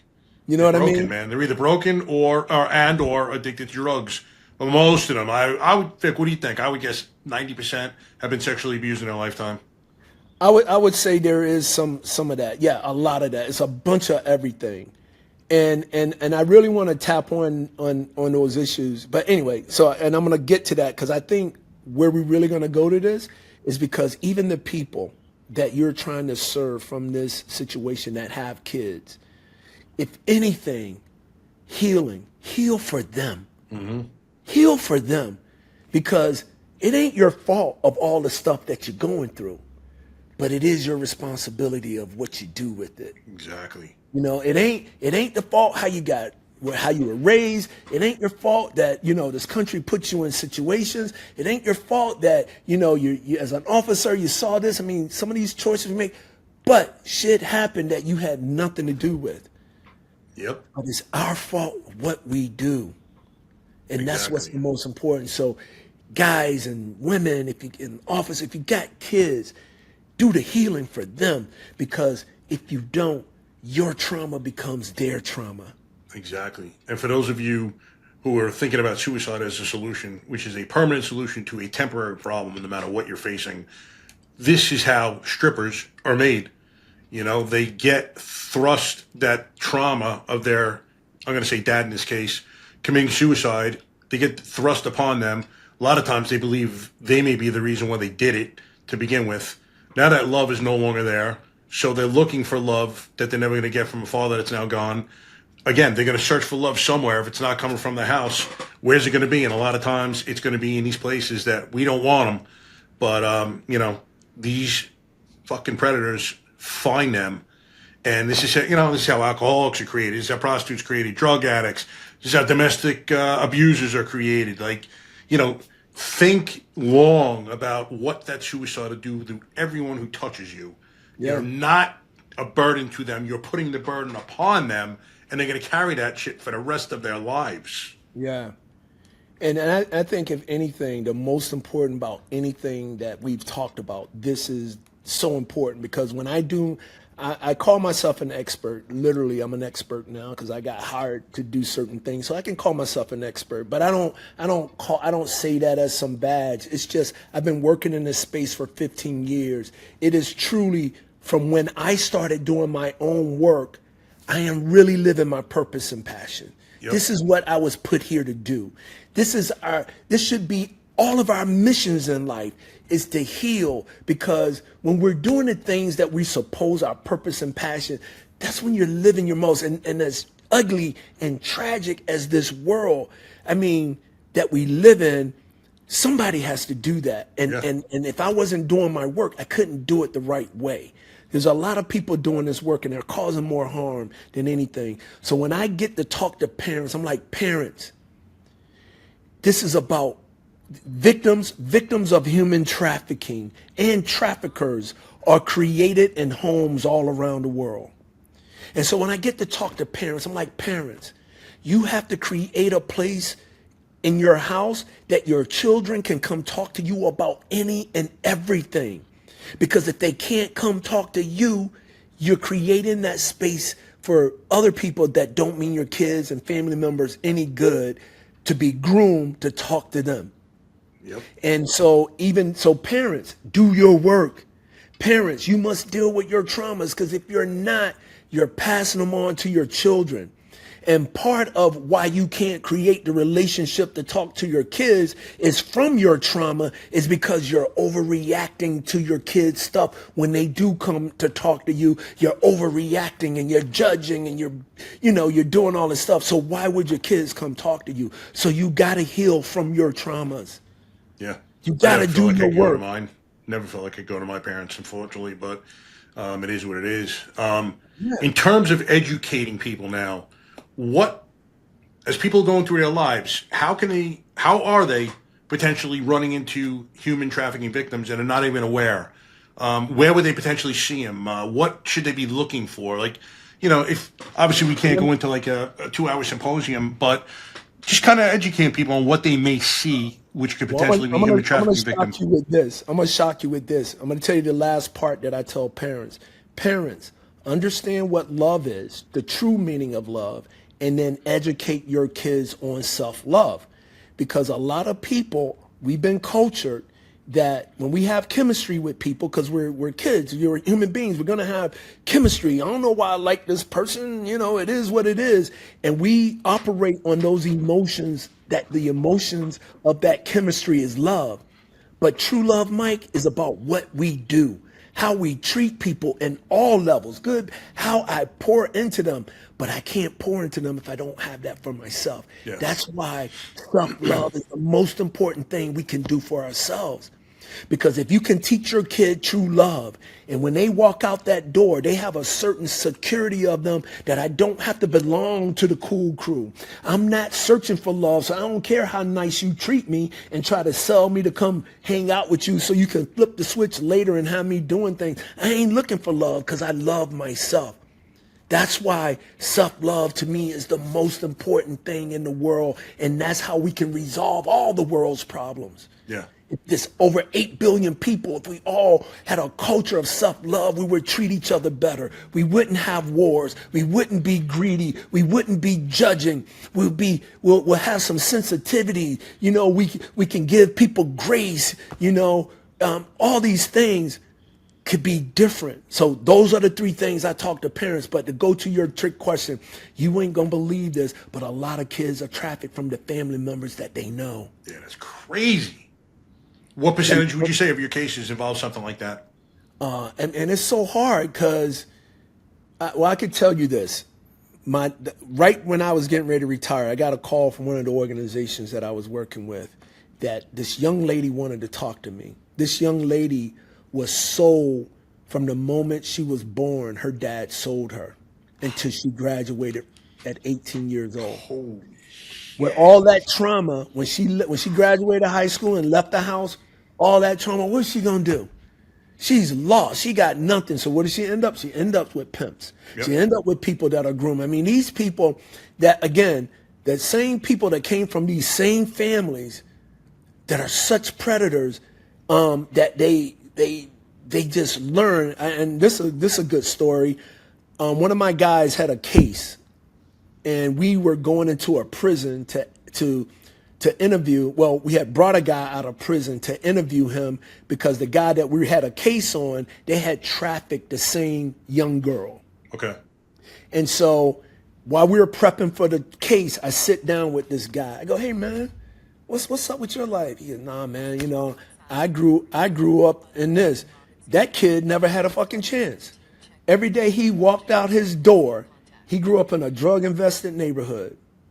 As soon as he walked out the door, he was consumed because mom and dad didn't have the capacity or whatever to fight. So he, boom, right into that community. That's the community he lived. That's the community that took him down that road. He learned about pimping girls and he first went to jail. But he was selling them. He would get a girl and sell them for $500. Then he got arrested again. And the guy's like, "Why are you selling the girls, man, when you can make $500 a day off them?" And I asked him, I said, "Hey, man, how do you get women to do this?" He goes, "Vic, I learned everything about them. I learned the good and the bad, but I mostly beat them up on the bad. And while I'm beating them up and right when they get ready to break, I throw them a bone. Like a lot of pimps don't give their girls money, but I give my girl a couple of dollars and tell her to go buy something. It's grooming. It's called grooming. And they get groomed on their issues, on their traumas." And then I asked this guy, I said, "Hey man," I said, "You got kids?" He goes, "Yeah, I got 2 girls." I go, "Who's taking care of your girls?" He goes, "My mom." And this is the reason I believe this kid helped testify in this case. Because, in that world, ain't no snitching, right? Oh, yeah. You in jail, I say, "Man, you ever thought about somebody doing this to your kids?" And he fucking shook his head like, what are you talking about? "You ever thought about somebody like you meeting your daughters and doing, and switching the switch and doing, no, man, that ain't gonna happen to my girls." And that, I believe today, that's why that guy, and he testified raw. He's street guy. His language, but his stuff was so raw, you knew he was telling the truth. Yeah. And got that guy convicted. Nice. But to answer your questions, man, it's hard to get true numbers because this is the #1 crime in the world. And we're just talking about sex trafficking. But labor trafficking is 60 to 70% of all trafficking, and it involves us all. Because I had a friend tell me, hey, Vic, I don't go to strip clubs and I don't buy sex workers. Why do I need to know about human trafficking? I go, you on a cell phone? Yeah. You buy clothes? Yeah. You have the ability to buy food? Yeah. Well, we have a minimum of 40 to 60 slaves working for us. The cobalt that goes into our phones and computers is a mineral that families are digging out with their hands in the Congo. Really? For $1 a week. So we can have a cell phone. Now, Yep. I can't get around this phone. And the reason I tell people, the more we know about this, the better we do. Because it involves us all. Yeah. We're all part of it. We can buy food, we have a cell, we can buy clothes. So the more we know, like, all right, let me start like looking at the products. All right, who makes this product? Okay. Even with Quest for Freedom, we want to hook up with corporations to make sure that they got a good, what you call environment, social governance, ESC program. Because if I'm going to do business with you, Mike, and I find out you dumping oil in the ocean, now I'm tainted from doing business with you. If I'm doing business with you and you make that shirt and I'm finding out that the people that are making those shirts are kids in a sweatshop, now. So how is it now like a bigger light shone on a company like Nike? Because they're in sweatshops all over, South America and Asia. You don't hear too much about it, and they're making billions. Well, because what they, initially Nike got tagged on that because they were doing that. But now, although the people are, so what they do now, whatever company is making it, why they go to China? Because their minimum wage thing is different from ours. Okay. Right? So that's why you got a business. Yeah, I'm going to go to China because these people are in a factory. They're not being forced. Because another thing that people need to know, to have a human trafficking case, you got to have one of these 3 elements: force, fraud, or coercion. Force is obviously, I'm beating you to make you do what I want. Right. Coercion is the threat of hurting you, somebody you love, taking something away from you that you feel like you need, kicking you out of the house, something of value, not feeding you. That's coercion. Now, I'd rather deal with a victim that's being beaten than to deal with a victim that's being coerced, because coercion involves so much of your psychology. It's harder for me to break through that. I've met victims that are like, I'm tired of getting my butt whipped. I'm out of here, Yeah. And then fraud is the least, effective of all of the elements, because fraud is come to Miami, be a model. And we've had cases like this. Come to Miami, be a model. They come down here to be a model. But once they get you in there, in that room or whatever, oh, no, you ain't leaving. And then by force and coercion, they keep you. So Amazing. This is why I advocate for human trafficking to be put on police reports, because 2 things will happen. We'll get better numbers because more people are educated. Because if you ask the common law enforcement officer that is not part of a task force, give me the elements of human trafficking. If you don't know the elements, how are you going to work the case? Yeah, they don't know. They have no idea about it whatsoever. Yeah. And because of culture, instead of looking at you as a victim, now I'm looking at you, oh, she's just a prostitute. Yeah. Exactly. I never received training on human trafficking, to be honest with you. I made it, I don't want to say my duty, but, I learned about it myself. I don't want to say I was out there making cases on it, but, I knew what was going on. I was definitely well aware of it. Yeah. But you talk to most cops, and they have no idea. If you ask them what is it, they have no idea. And some of them, because it's mostly men-dominated world, part of the problem. Cops buy sex. Yeah. Cops go to strip clubs. I mean, I was doing that shit as an agent. Had no knowledge of this. And that's why when I learned, it was like, oh, hell no. And I definitely can't. And I can remember even when I retired in 2018, I bought the domain Quest for Freedom, not knowing what I was going to do with this. And when I retired, I worked for an organization that we traveled around the country called Erase Child Trafficking. We traveled around the country educating law enforcement when I had the opportunity to, and then 6 months later, I had the opportunity to go work for the Hawks, which was a great experience. But 2 years of it, something was missing. It wasn't feeding my soul. Right. And when I left, when I was leaving Atlanta to come back to Miami, the state of Georgia finally got funding, and I think I'm the only person they interviewed for the job, and that's how I got the coordinator as the coordinator, human trafficking coordinator job for the state of Georgia. And so I did that for a year, and it was during COVID. I didn't like Atlanta during COVID, and I was hearing everybody was outside and free going to the beach in Miami. I'm like, I want to go home. So I did that for a year. I come back here. And when I come back here, the woman that's running the coalition, the Miami-Dade County Coalition, she's the chair, say, hey, Vic, you coming back? You want to be my vice chair? I'm like, what does that entail? Because now I'm like, is that a lot of work? It's nothing I get paid for. But I accepted, so it reintroduced me to this community of what was going on. Say, hey, Vic is back, you know, because this is where I learned. 8 years, I ran the task force. I connected with community. But going back to your initial story about that kid in Dallas, Yep. I got back here August of 2021, took on the job as the coordinator and reintroducing myself. It was in April of 2022 when I heard that story. And a father who took his kid to a Dallas Mavericks game, she went to the bathroom, and the next time he saw her was 10 days later when they were rescuing her from a hotel being sold for sex. I contacted the ESPN writer who wrote the story, who put me in contact with the family lawyer, who put me in contact with the guy who found her. He was surfing, he got a picture of her and had a program, an app that he can surf all these sex sites, and found her being sold on a sex site. Really? And that's how he found her. So he was intentionally looking for her? Well, the guy that they hired was, they hired him. Not the trafficker. I'm talking about the guy that found her. Yeah. The trafficker found her in the game, and you know, she at the game, and so that's a twist to the story that we'll have a side conversation about that because it'll take another time. But he met her at the game and convinced her, like you said, to go outside to smoke some weed. Yeah, I'll bring you back. And by the time he didn't ever brought her back. Yeah. So what I did with that, once I heard the story and got clear on what happened, I started using my NBA contacts. That same year in September of 2022, the NBA had their security conference before the season started. They always have a security conference. They had it in Miami, and I did a presentation on human trafficking, and they freaking loved it.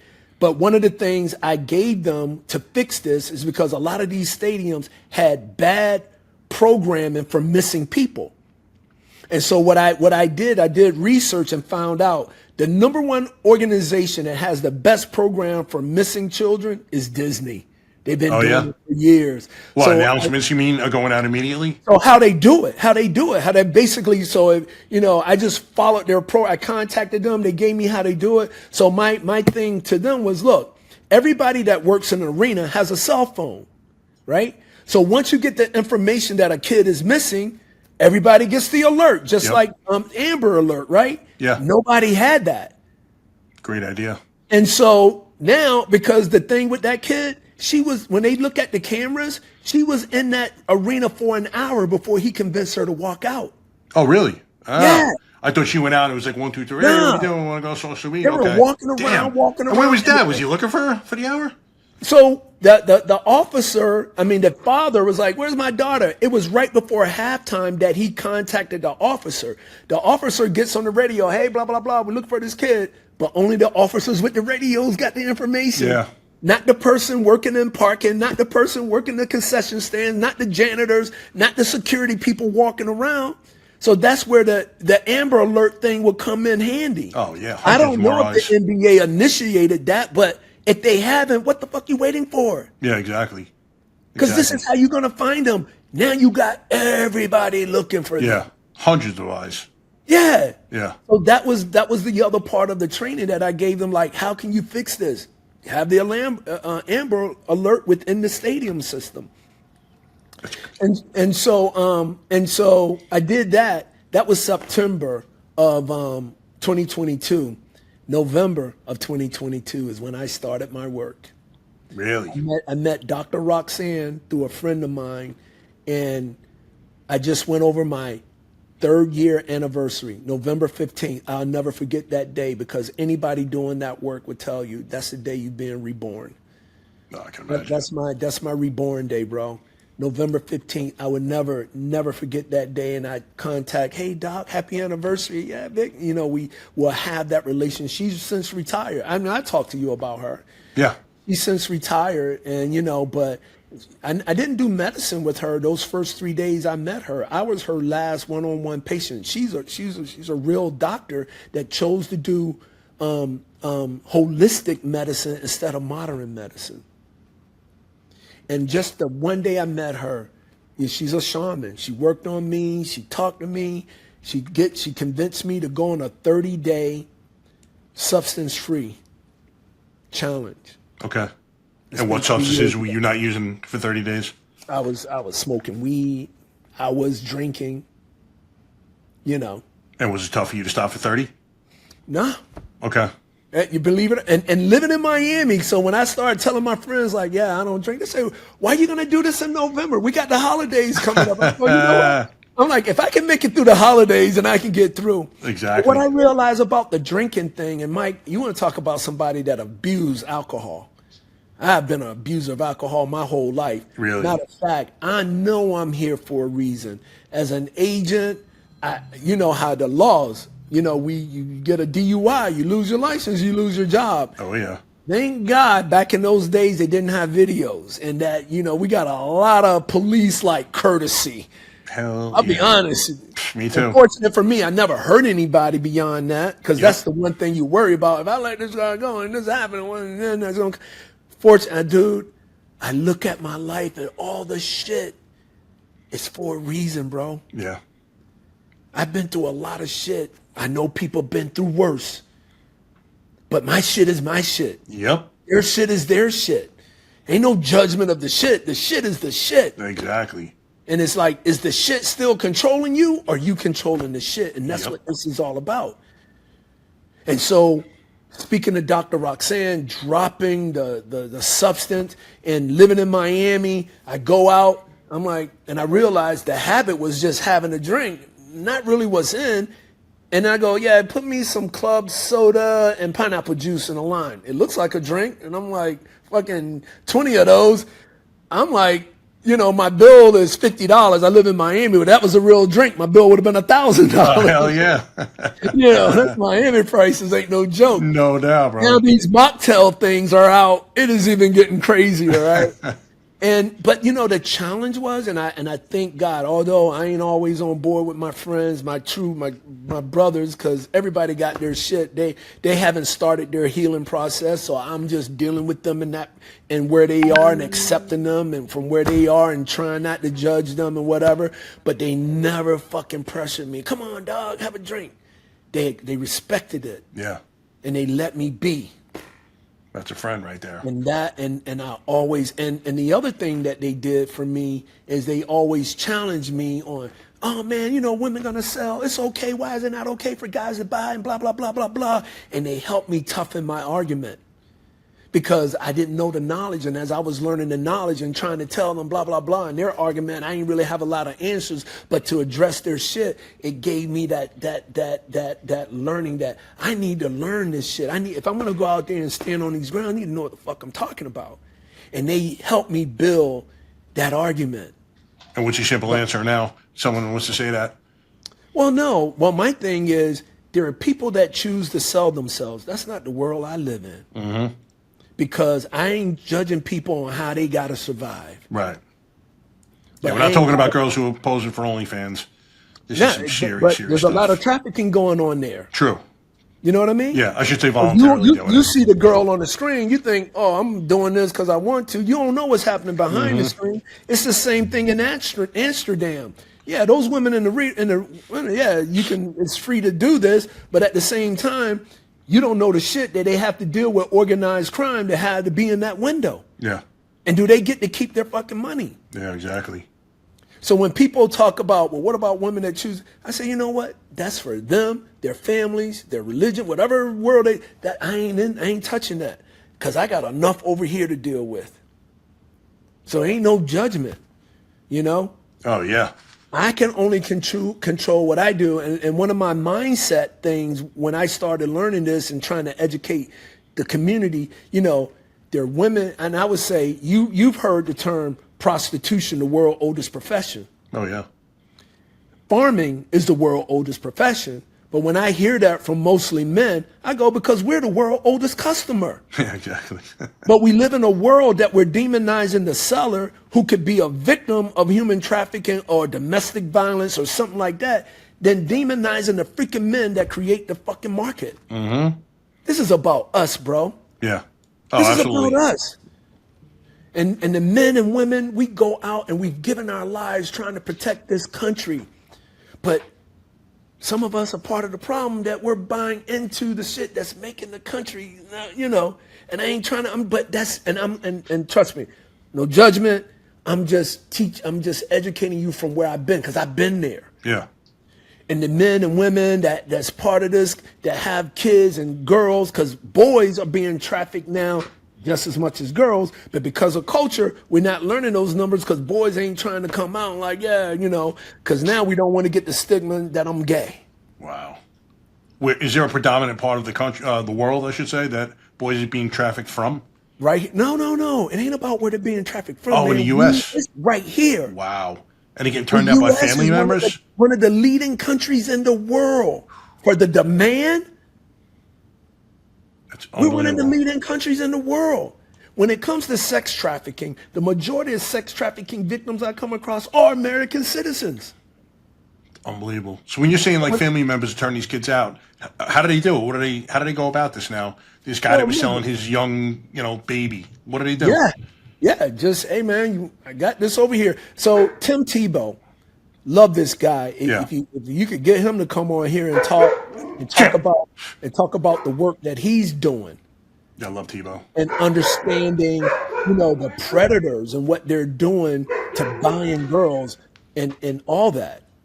Yep. He is on it, and he got numbers because he got funding to do things to get numbers, and he got people working for him, and we're crossing paths. One of the guys he got working from him, we had a conversation because they're doing numbers, and when this call is over, I'm going to text you something that maybe you can add to this and show people.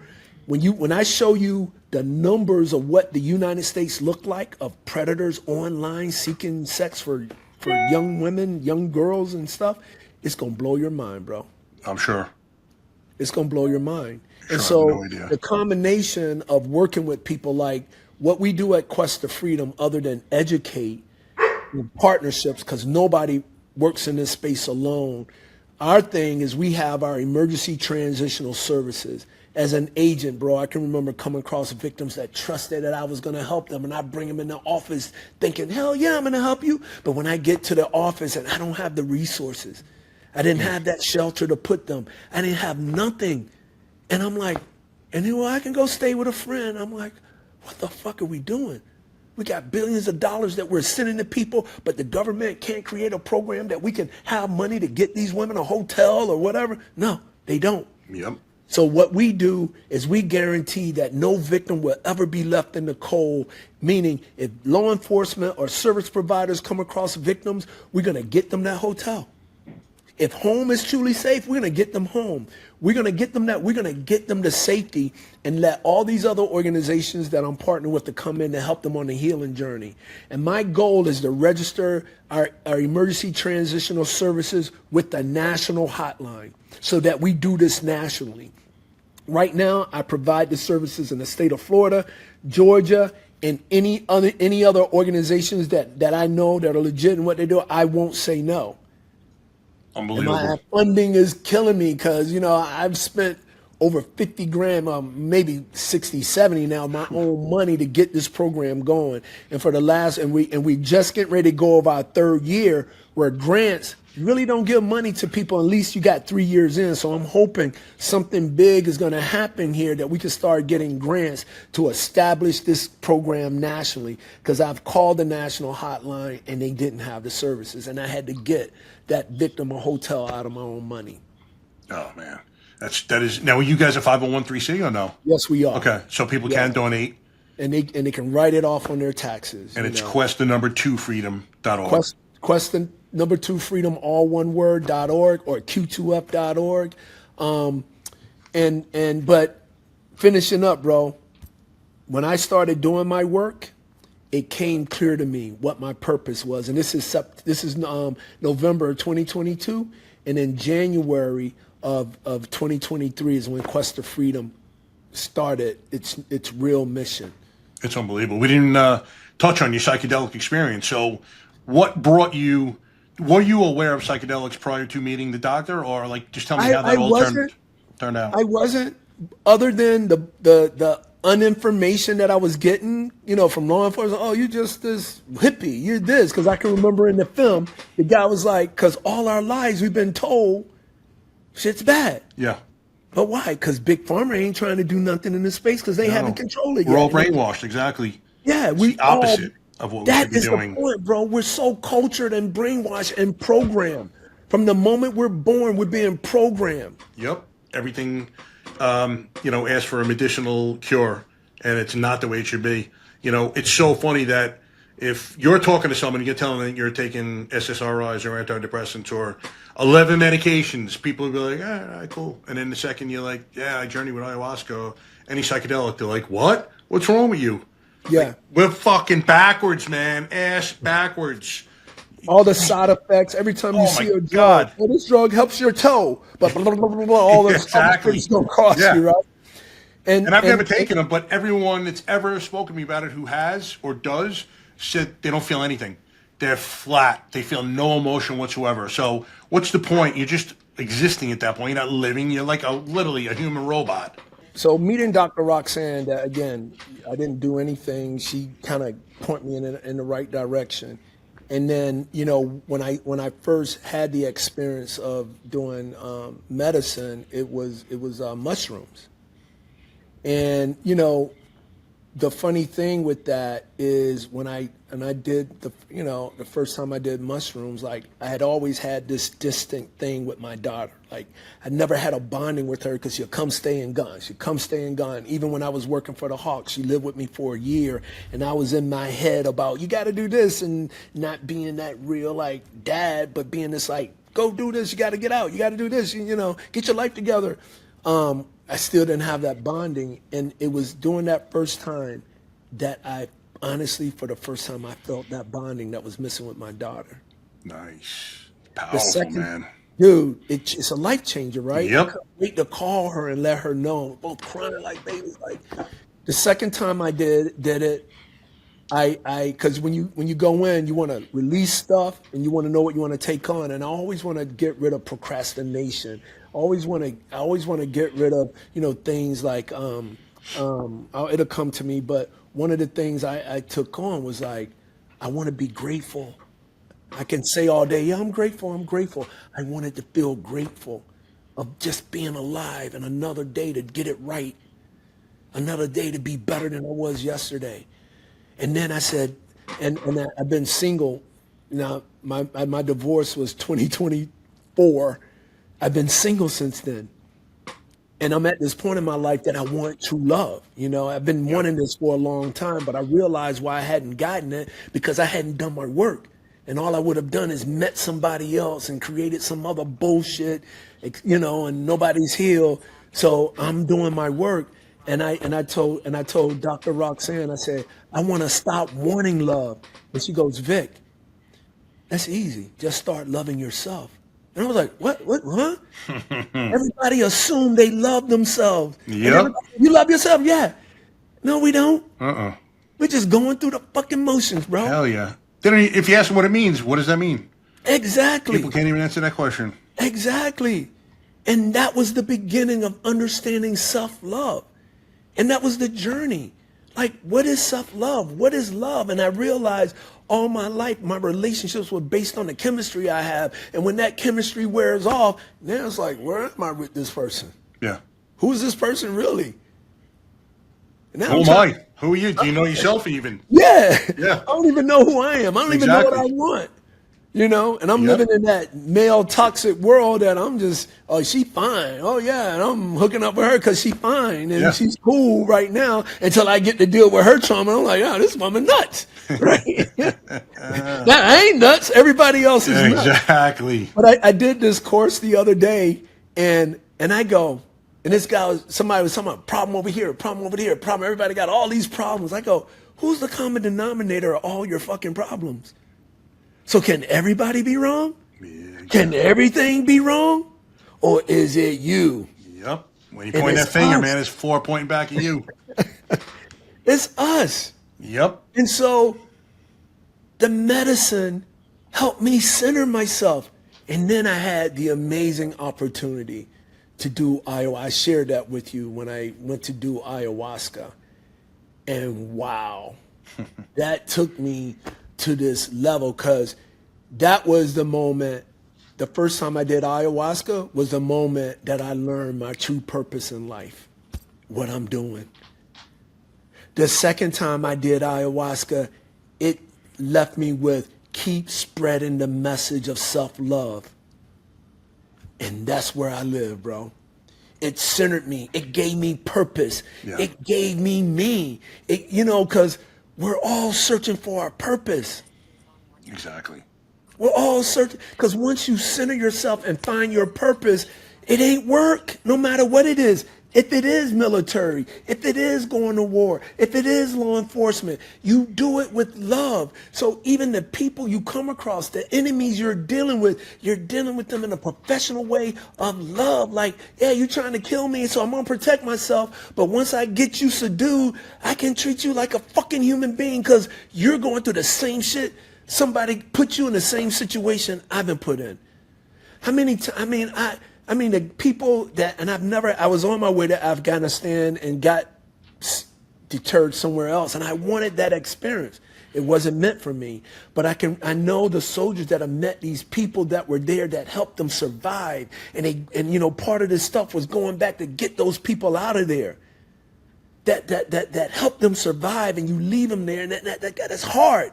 That this person helped you, and you want to leave, you got to leave them, and you want to help. But everybody is dealing with shit. One of the things that I love about my life working with Homeland, I got to travel the world, and I got to meet people and experience culture. You know, man's law has this hierarchy of survival, meaning we all need food, we all need shelter, we all need water, we all need this, and we all as human beings need this. Yeah. But because the culture we're raised in is we get this differently. We learn it differently. I ain't saying we're all right.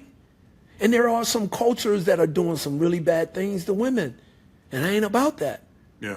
You know, but when people are free, and Mike, this is the ultimate. We all searching for freedom. At the end of the day, it's freedom. Through love is freedom. And self-freedom is, you're here. I am free to be the person I am. Mm-hmm. I'm free to be who I am. I ain't got to search for something over here to be influenced to be something else so you can like me. I ain't got to say the right things so you can like me. We're all searching for freedom. Freedom to be who we are.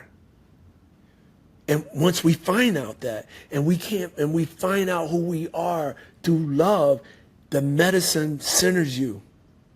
It connects you. It brings you back to your center. And it ain't easy. No. It don't stop there. No.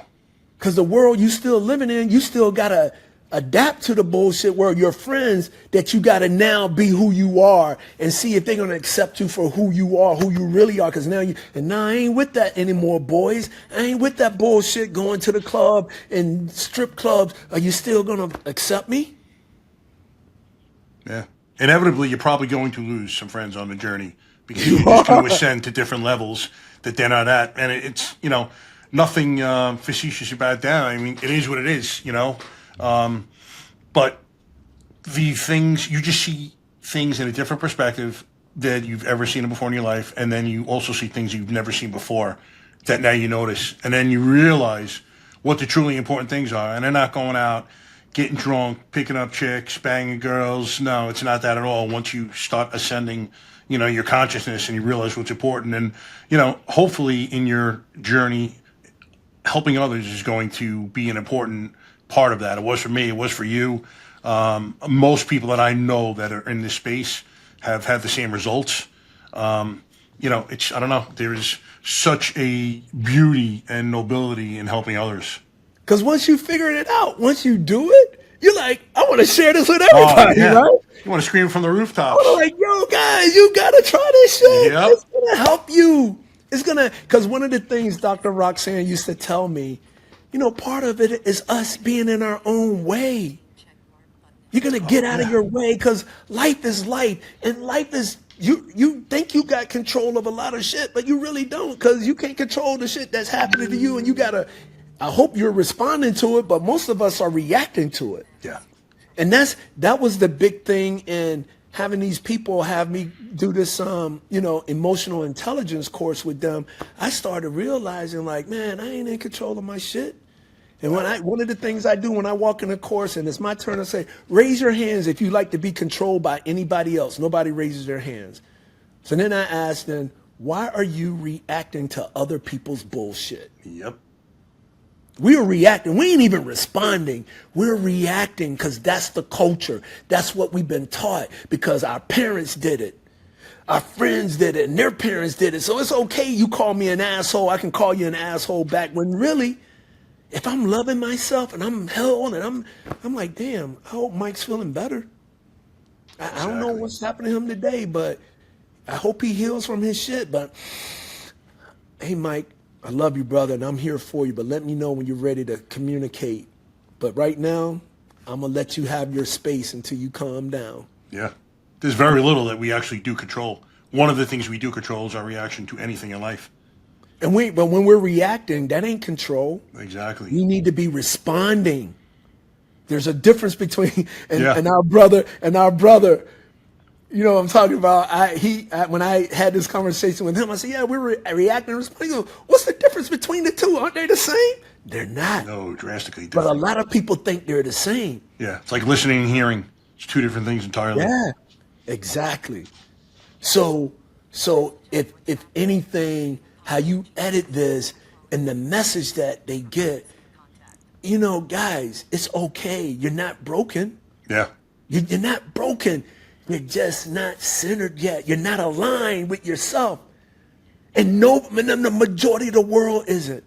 And so that film, I got this film through some people that I'm working with in medicine, and they put it out. And to go back, when I looked at it, and again, when I was doing boats with Customs, we worked with SEAL Team 6. We did a lot of boat ops. And then back in the 90s, they had a lot of empty hotels. And so it was a great training ground that they can hit from land, sea, and air, do this training. And they adopted us. And I'm part, most agencies have a SWAT team. Our team is called Special Response Team, and it was created in Miami. And now we got 26 or so offices all over the country. And we got 24 to 25 SRTs. Those SRTs generated from that relationship. We used to go to Dam Neck. And I wish I could remember those names and the faces, but there's so many of them. But one of our guys ended up, because of the work we do in Homeland and the stuff, got embedded with them. That's when I sent you the picture of the real Captain Phillips. Yeah. Because our boy was embedded with them, and when that real life thing happened, he got to read the real Captain Phillips. And so when I called him about the movie, he had heard about it, and he knew some of the people that he was still friends with. And just so people know, we're talking about the movie in Waves and War documentary out on Netflix. Unbelievable. Yeah. And what I loved about that movie, because it's when you see it, it's so cultural in evidence. When they were trying to get their brother, man, you gotta go. And he was like, man, I ain't no hippie. That's all bullshit. All the stuff that you've been misled to believe, brainwashed to believe. But even for them to go, they all went through the process. And when they got their brother to go, and he instantly, for the first time, let all that bullshit go. that he can't control, that was in his head, eating at him, and he felt bad for it, he cared about it, but it's life. And part of all of this, the biggest thing of it all, bro, is acceptance. Yeah. Just I ain't have anything to do with that. It happened. Okay, it happened. Acceptance. And when I feel, I ain't running from my feelings. I'm going to ask myself, okay, why does this hurt me? Why does, Mike calling me an asshole hurt me? Let me dig that out. Let me stop packing shit away. Let me understand why things are hurting me. Why am I hurting? Because when I understand it, now I can heal from it. Yeah.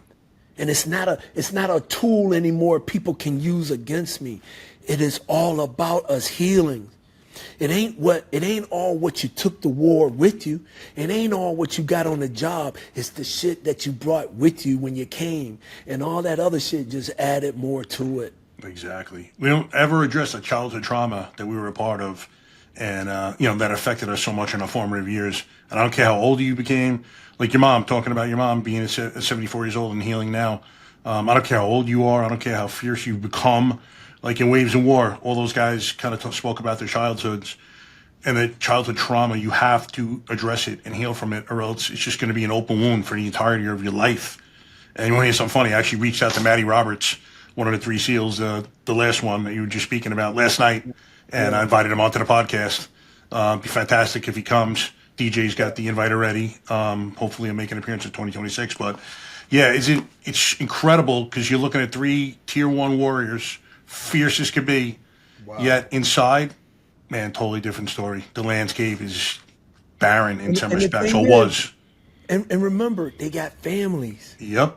And how it was affecting their families. That's why I'm saying you got people, families, parents, deal with your shit. Yeah. Because your family is the one that's going to take the brunt of everything.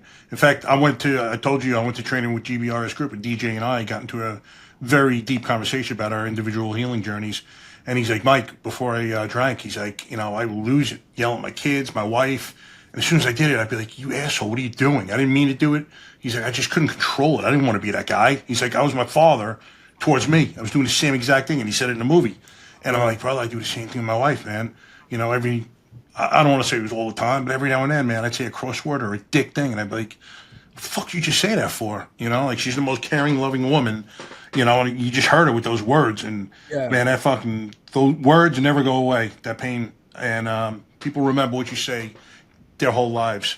Yeah. And I'm like, and how it made them feel. Yeah. What you did. Yeah, even more importantly. How you make them feel. Yep. And what's important, this is why the emotional intelligence, you got to have a course. You got to understand, because that's what that all is. Yeah. It's part of the healing process, that you are managing your emotions. Emotional intelligence is got to be I know they ain't had that in the police academy, because when you look at officers that are getting in trouble, it's because they ain't managing their emotional intelligence. Yep. It's shit that they would arrest me for. You and I arguing and fighting, I get arrested. But they're doing the same fucking thing, because what, I ran from you, or I call you a pig, or who the fuck, you got a badge and a gun. You were given this stuff because you supposedly gave evidence that you are in control of yourself. But Mike, we know these guys are hiding behind that a little bit, and I ain't trying to beat cops up because they get beat up enough. But I just want you to be aware that you gotta get in control of your emotional intelligence, because if you're not, it's gonna get you in trouble. Yeah. Because that's what you're getting into. How you're treating human beings because you have a gun in a badge. Shut the fuck up. Get on, because you're mad, because they touch a feeling. Now you're operating in your emotions. You are a professional. And I ain't trying to beat you up, brothers and sisters.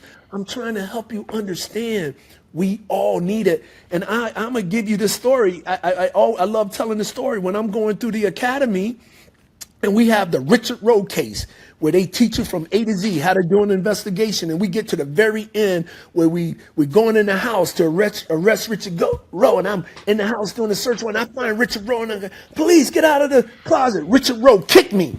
And I stomped on his foot. And he said, time out. What the fuck are you doing? This ain't real. And I'm like, oh my God, I'm so sorry. Because in Brunswick, they hire Actors. the citizens of the community to play these roles. Yep. And I'm like, and that was a warning. Like, what the fuck? I'm the professional here. Yeah. And we're not talking about this in the academies. No. Emotional intelligence, bro. I'm telling you, we don't get the right to treat human beings any kind of way because we have the badge and they're asshole. We are the professionals. Yep. And they're even having this conversation, bro. And when we had a couple conversations with some, I ain't gonna call the names of the police departments, and they were like, yeah, we want that training. Because this is the thing, guys. When you're not operating your emotional intelligence and the way we got cameras, you have to assume you're being recorded at all moments. Like right now, Yeah, I have to assume that somebody is tapping into this shit. Yep. But I'm living in a free world that if you want to hear me talk shit, okay, fine. I ain't got nothing to hide. I ain't doing nothing illegal. I ain't trying to hurt people. Right? Yeah. You have to assume you got to know you're being recorded. Absolutely. I like the cameras. I'm glad because at least it helps you like maintain some control because I got this camera now, so I really can't do what I want to do. You shouldn't want to be there anyway. Oh, yeah. We're dealing with a nation of fucking hurt people, unhealed people, and all they're doing is reacting to you. We are the professionals. We should be responding, not reacting. Yeah. It is the truth, man. These guys, I would tell the rookies, if you start out here, there's nowhere to go. Every encounter start here. Obviously, you get out of your car, guys, at a gun, yeah, you're starting up there, 1, 2, 3. But everything should be calmness. The best and biggest weapons you have are this and this. Superpower. Yeah. That's I always thought that superpower. I failed if I had to go to a tool on my tool belt. Obviously, my third was this. But if I went to anything on my belt, other than, again, deadly force situation, got to bleed, got to bleed gun. But short of that, man, 99% of the time, the mouth and the brain should be able to think and talk your way out of almost any situation that you're going to encounter without force. Yeah, and if we're not, we're giving them control. Yeah. You just gave that unhealed criminal, that unhealed whatever situation, you just gave them control. You have no control. If you're not controlling your emotions, you're setting yourself up for danger. Yeah. And it's making you more unsafe than making you safe. Yeah. And that's the culture. We feel like we got to be an asshole to be safe. It's the asshole mentality that's making us unsafe. Yep. And can you imagine if you get into it with, almost every person you encounter on the daily, like how much stress are you adding to your life? I can't even imagine, man, because you're not leaving that call feeling good. Then you get into another one and you're going right back to that. It's just, cortisol is just shooting through the roof. That bad call to the next call, right? Yep. Because and God, I lost my train of thought, but I was gonna say, but if we had that in training, and because it's not part of our culture, right? No. So how do I get there? How do I get there? Every time I give this class to executives, managers, and just last week before I went to my aunt's funeral, I gave it to Dade West because I being part of the task force, the chair is she's the advisor to the director Green, who is the director of Dade County Corrections. So every last Friday of the month, we go into the Dade County one and educate women on human trafficking because we know they're being targeted. We know they've been targeted for years because if they're in jail for whatever reason and they don't have a family, these guys are setting them up to come to them. So that last week we did it at West, and it was all males, and I've never done males. But I'm okay with who I am. I didn't feel any weird way, but I was thinking like, I've never done it. And these guys, dude, what an amazing, it was probably one of the most amazing experience. One of the guys had been in prison for 30 years. Now, all these guys have a way of getting out. They're not there for life because they don't but it was like the conversation, and this is how I see what I do now, Mike. I plant seeds, brother. What we're talking right now, we're planting seeds. But if you want that seed to grow, you got to do the work to water that seed to be, because when we saw the evaluations of these guys, I almost went into tears. Really? these are hard dudes, man, different kinds, but it resonated. And the woman that I work with, she, she's good. She started the course, her heart is in it. But, sometimes when men, I've been in trainings and got great trainings from females and have this knucklehead sitting next to me going, man, if that was you, Vic, giving the training, I might have taken it differently. I'm like, what is wrong with you? But that's the cultural bullshit we have as men. Yeah. Like, we look at women trying to educate us about things. We're like, oh, that's some other woman crying about some shit. That's some bullshit. Yep. We're not even open to receive good information. It's very rare, Mike. I'm the only dude in these meetings. And I'm like, where the fuck are the men? Really? That's amazing. And I'm like, where the fuck are the men? We need men in these rooms. And I'm part of it. So I'm gonna tote that flag. So yeah, it come to them a little differently. Because I'll talk about my shit. I'm like, I ain't trying to talk down. Look, I did this. I done it. For the grace of God, I'm not in this jail. Mm-hmm. I could have easily done stupid shit and been right here. Yep. So I know my path. I know I'm here for a reason. And that's been my healing process. I'm good. I'm not healed. I'm always healing. I'm always trying to be better. Oh, yeah, it's a constant process. But at least I think I've crossed the line that I know what I know, and I know the work I got to do to continue to make myself better. Yeah. Well, that's huge. That's what it is. Such awareness.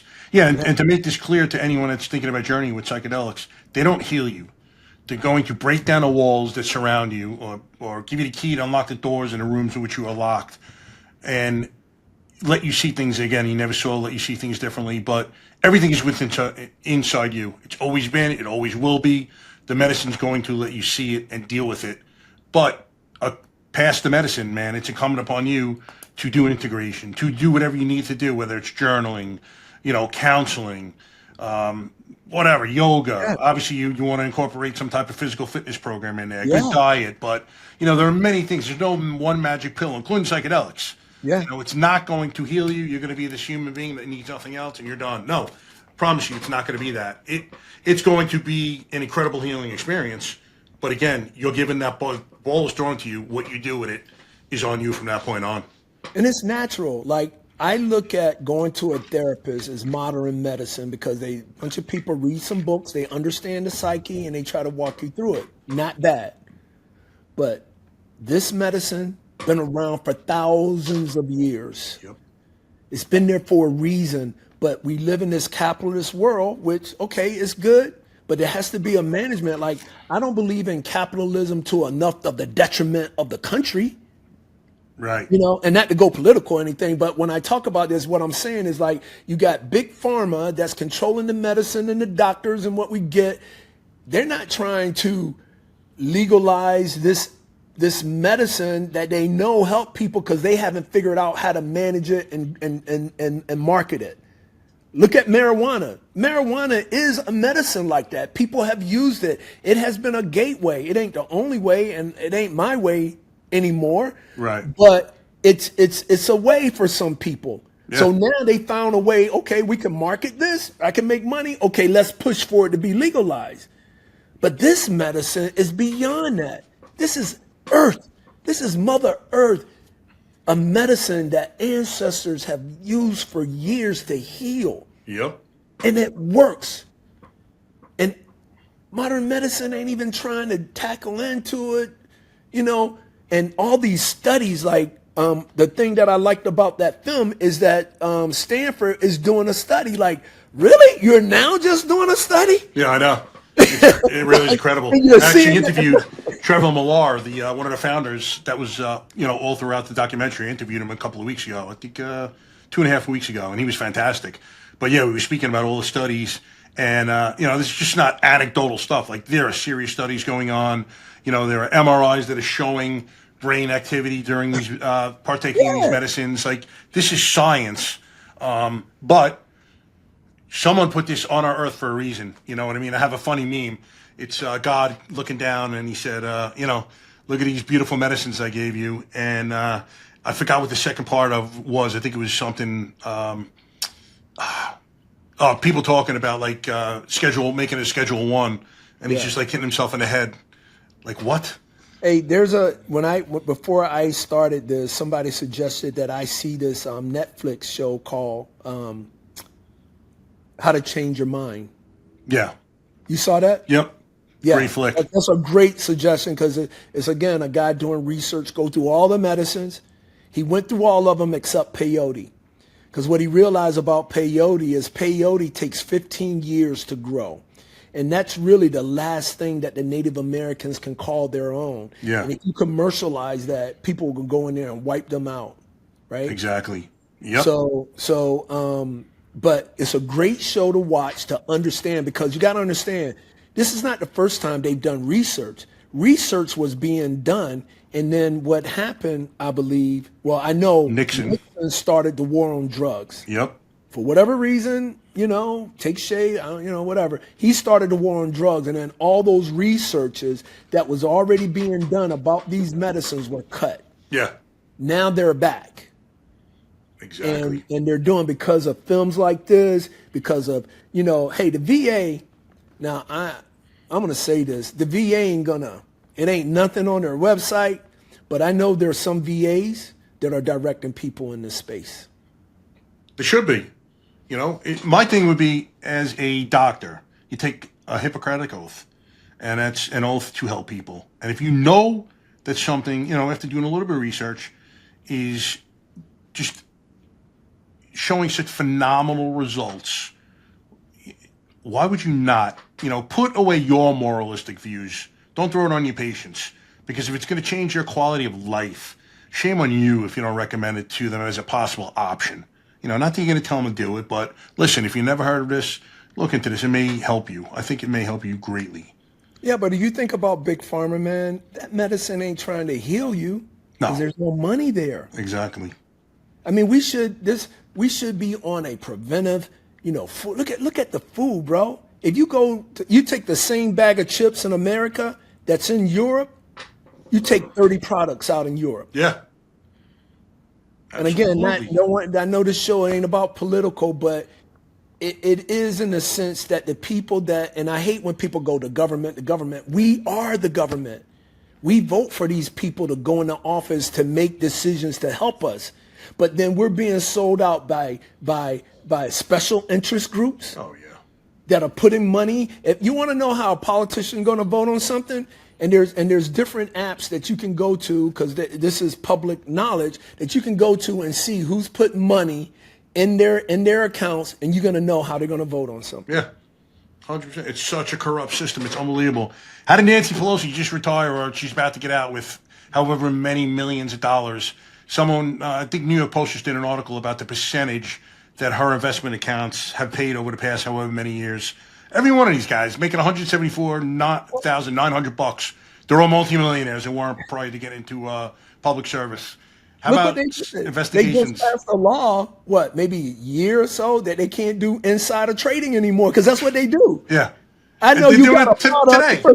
First thing I'm going to do is bring you in. Mike, tell us about this product you giving to Americans. Hey, can you go ahead and invest a couple thousand? Okay, we're going to approve you. Can you go ahead and approve, put me some money in this? Yep. Insider trading. Yeah. How many of those congressmen and House of Reps and everyone else are involved in IPOs? The typical investor is not getting in on IPOs. I guarantee these guys are in hundreds of them on the regular. It's obviously, and I know it's a different set of rules. And, when I find it, I'm going to send this to you. There's this reel that talks about, when you see it, you're like, this group, they've been arrested for domestic violence. They've been arrested for fraud. They got this, they got that, they got this. And you're thinking like, oh, what organization is that? Yep. It's the 131st Congress. Yep. All these people how do you run for Congress? Did anybody do a background? Yeah, exactly. Like, are you allowed to do this? Because I can't get a job. I'm going to lose my job as a federal agent with a DUI. How do you get to keep your job? Yep. Exactly. It should be 2-year term limits, maximum of 2. Please. And then they get this free healthcare for life. I mean, we could talk about these motherfuckers. No, we ain't going to go down that road for sure. Not give them any of our energy. But I would love to just if you got any questions, please ask. But my takeaway from everything, Guy, It is about love in yourself. And love is not about selfishness. It's about being the best you can be to give. And one of the things I do in my programs, right, depending on what I'm doing.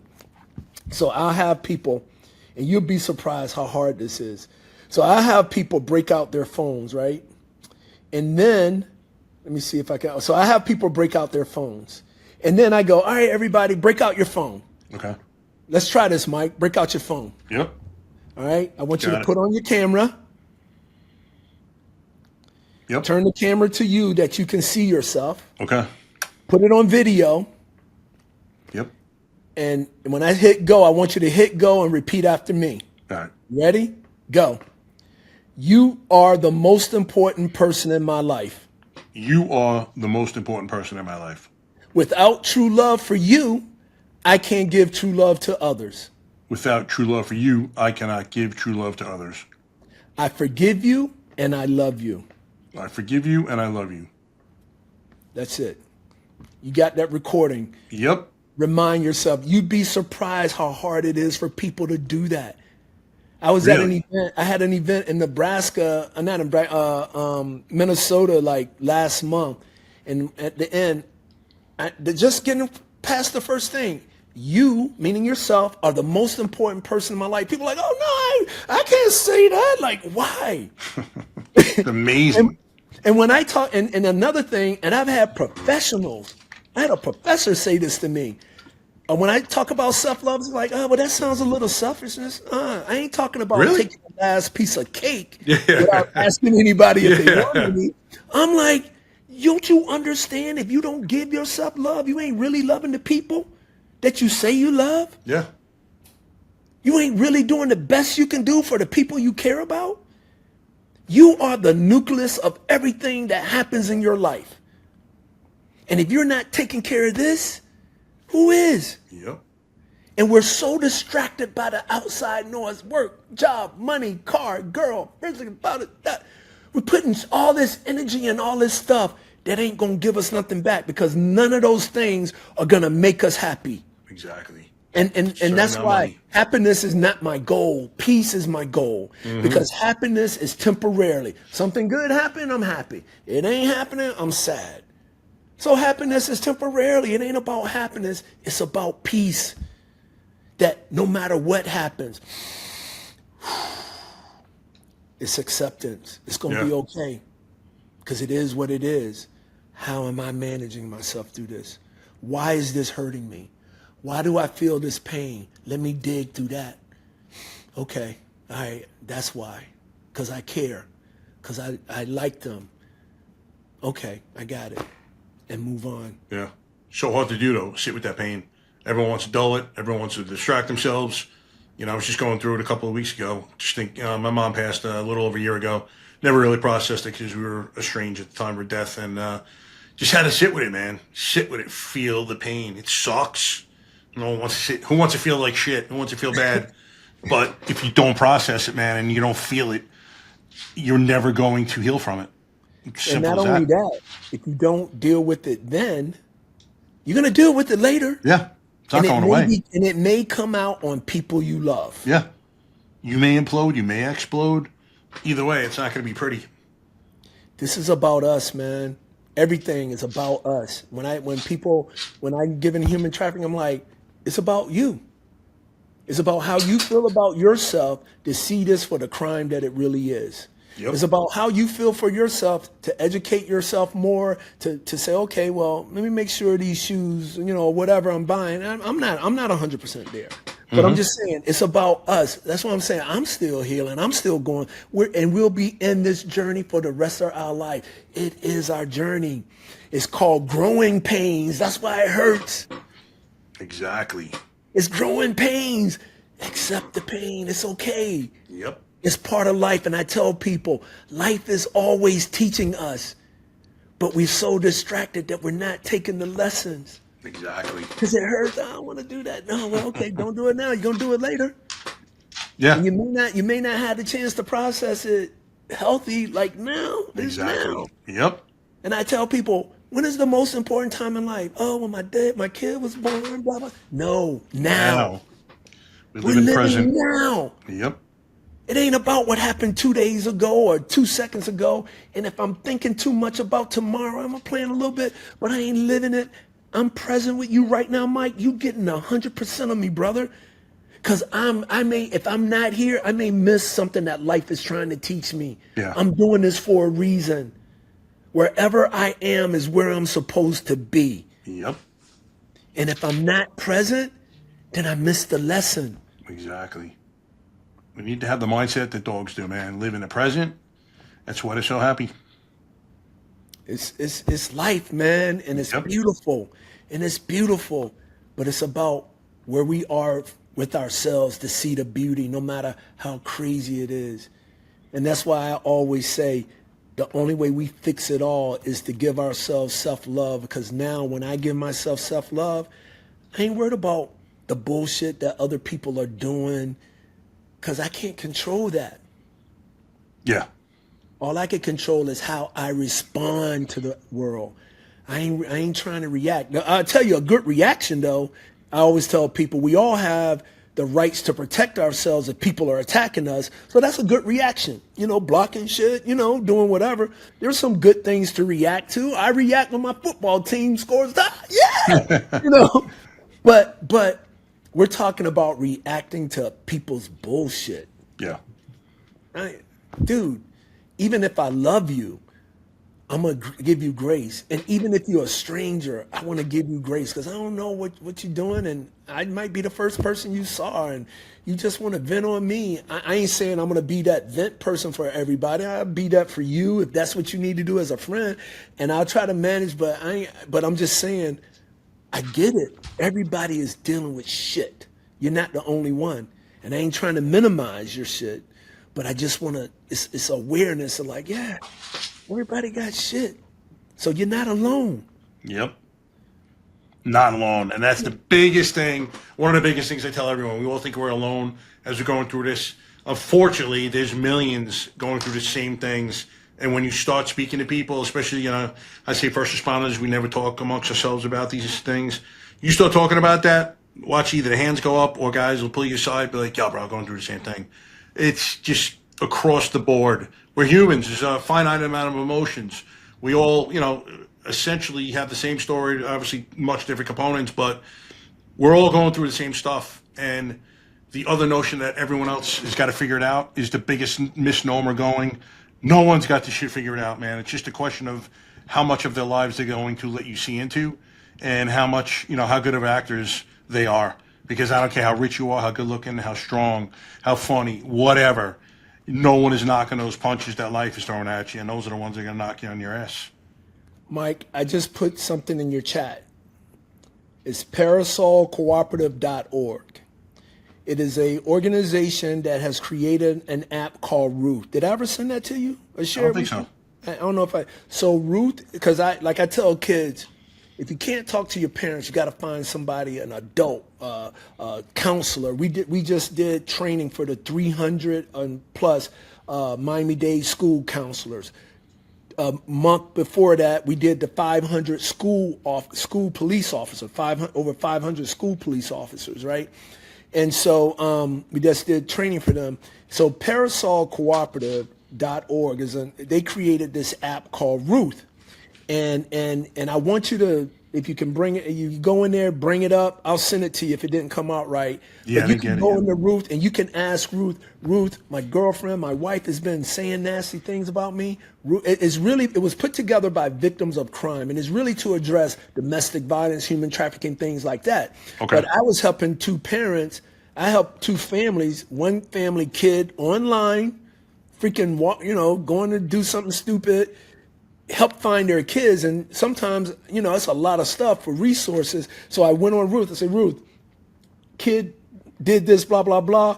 What should I do? Ruth start. It's going to ask you how old you are. It's going to ask you if you're safe. It's going to ask you where you are. It's in 85 languages all over the world. At the end of the day, it's going to respond to you in some fashion, but it's going to give you resources.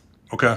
So if you got Ruth, I want to hurt myself, Ruth, I'm mad, I don't know, my friend. Maybe it's going to give you some resources in your community because it's going to ask you where you are. It's going to give you resources where you can go and get help. That's the biggest thing it's going to do.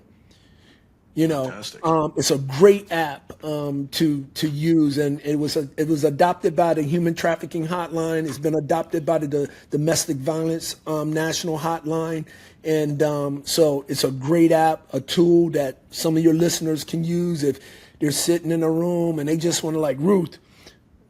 Maybe Ruth is going to give them some resources to deal with the mental stuff that they're dealing with. All right, so if they want to look up the app, it's RUTH. No. I put it's parasolcooperative.org. I put it in the chat. Okay. So let me see if I did it right. Because if I did it right, yep.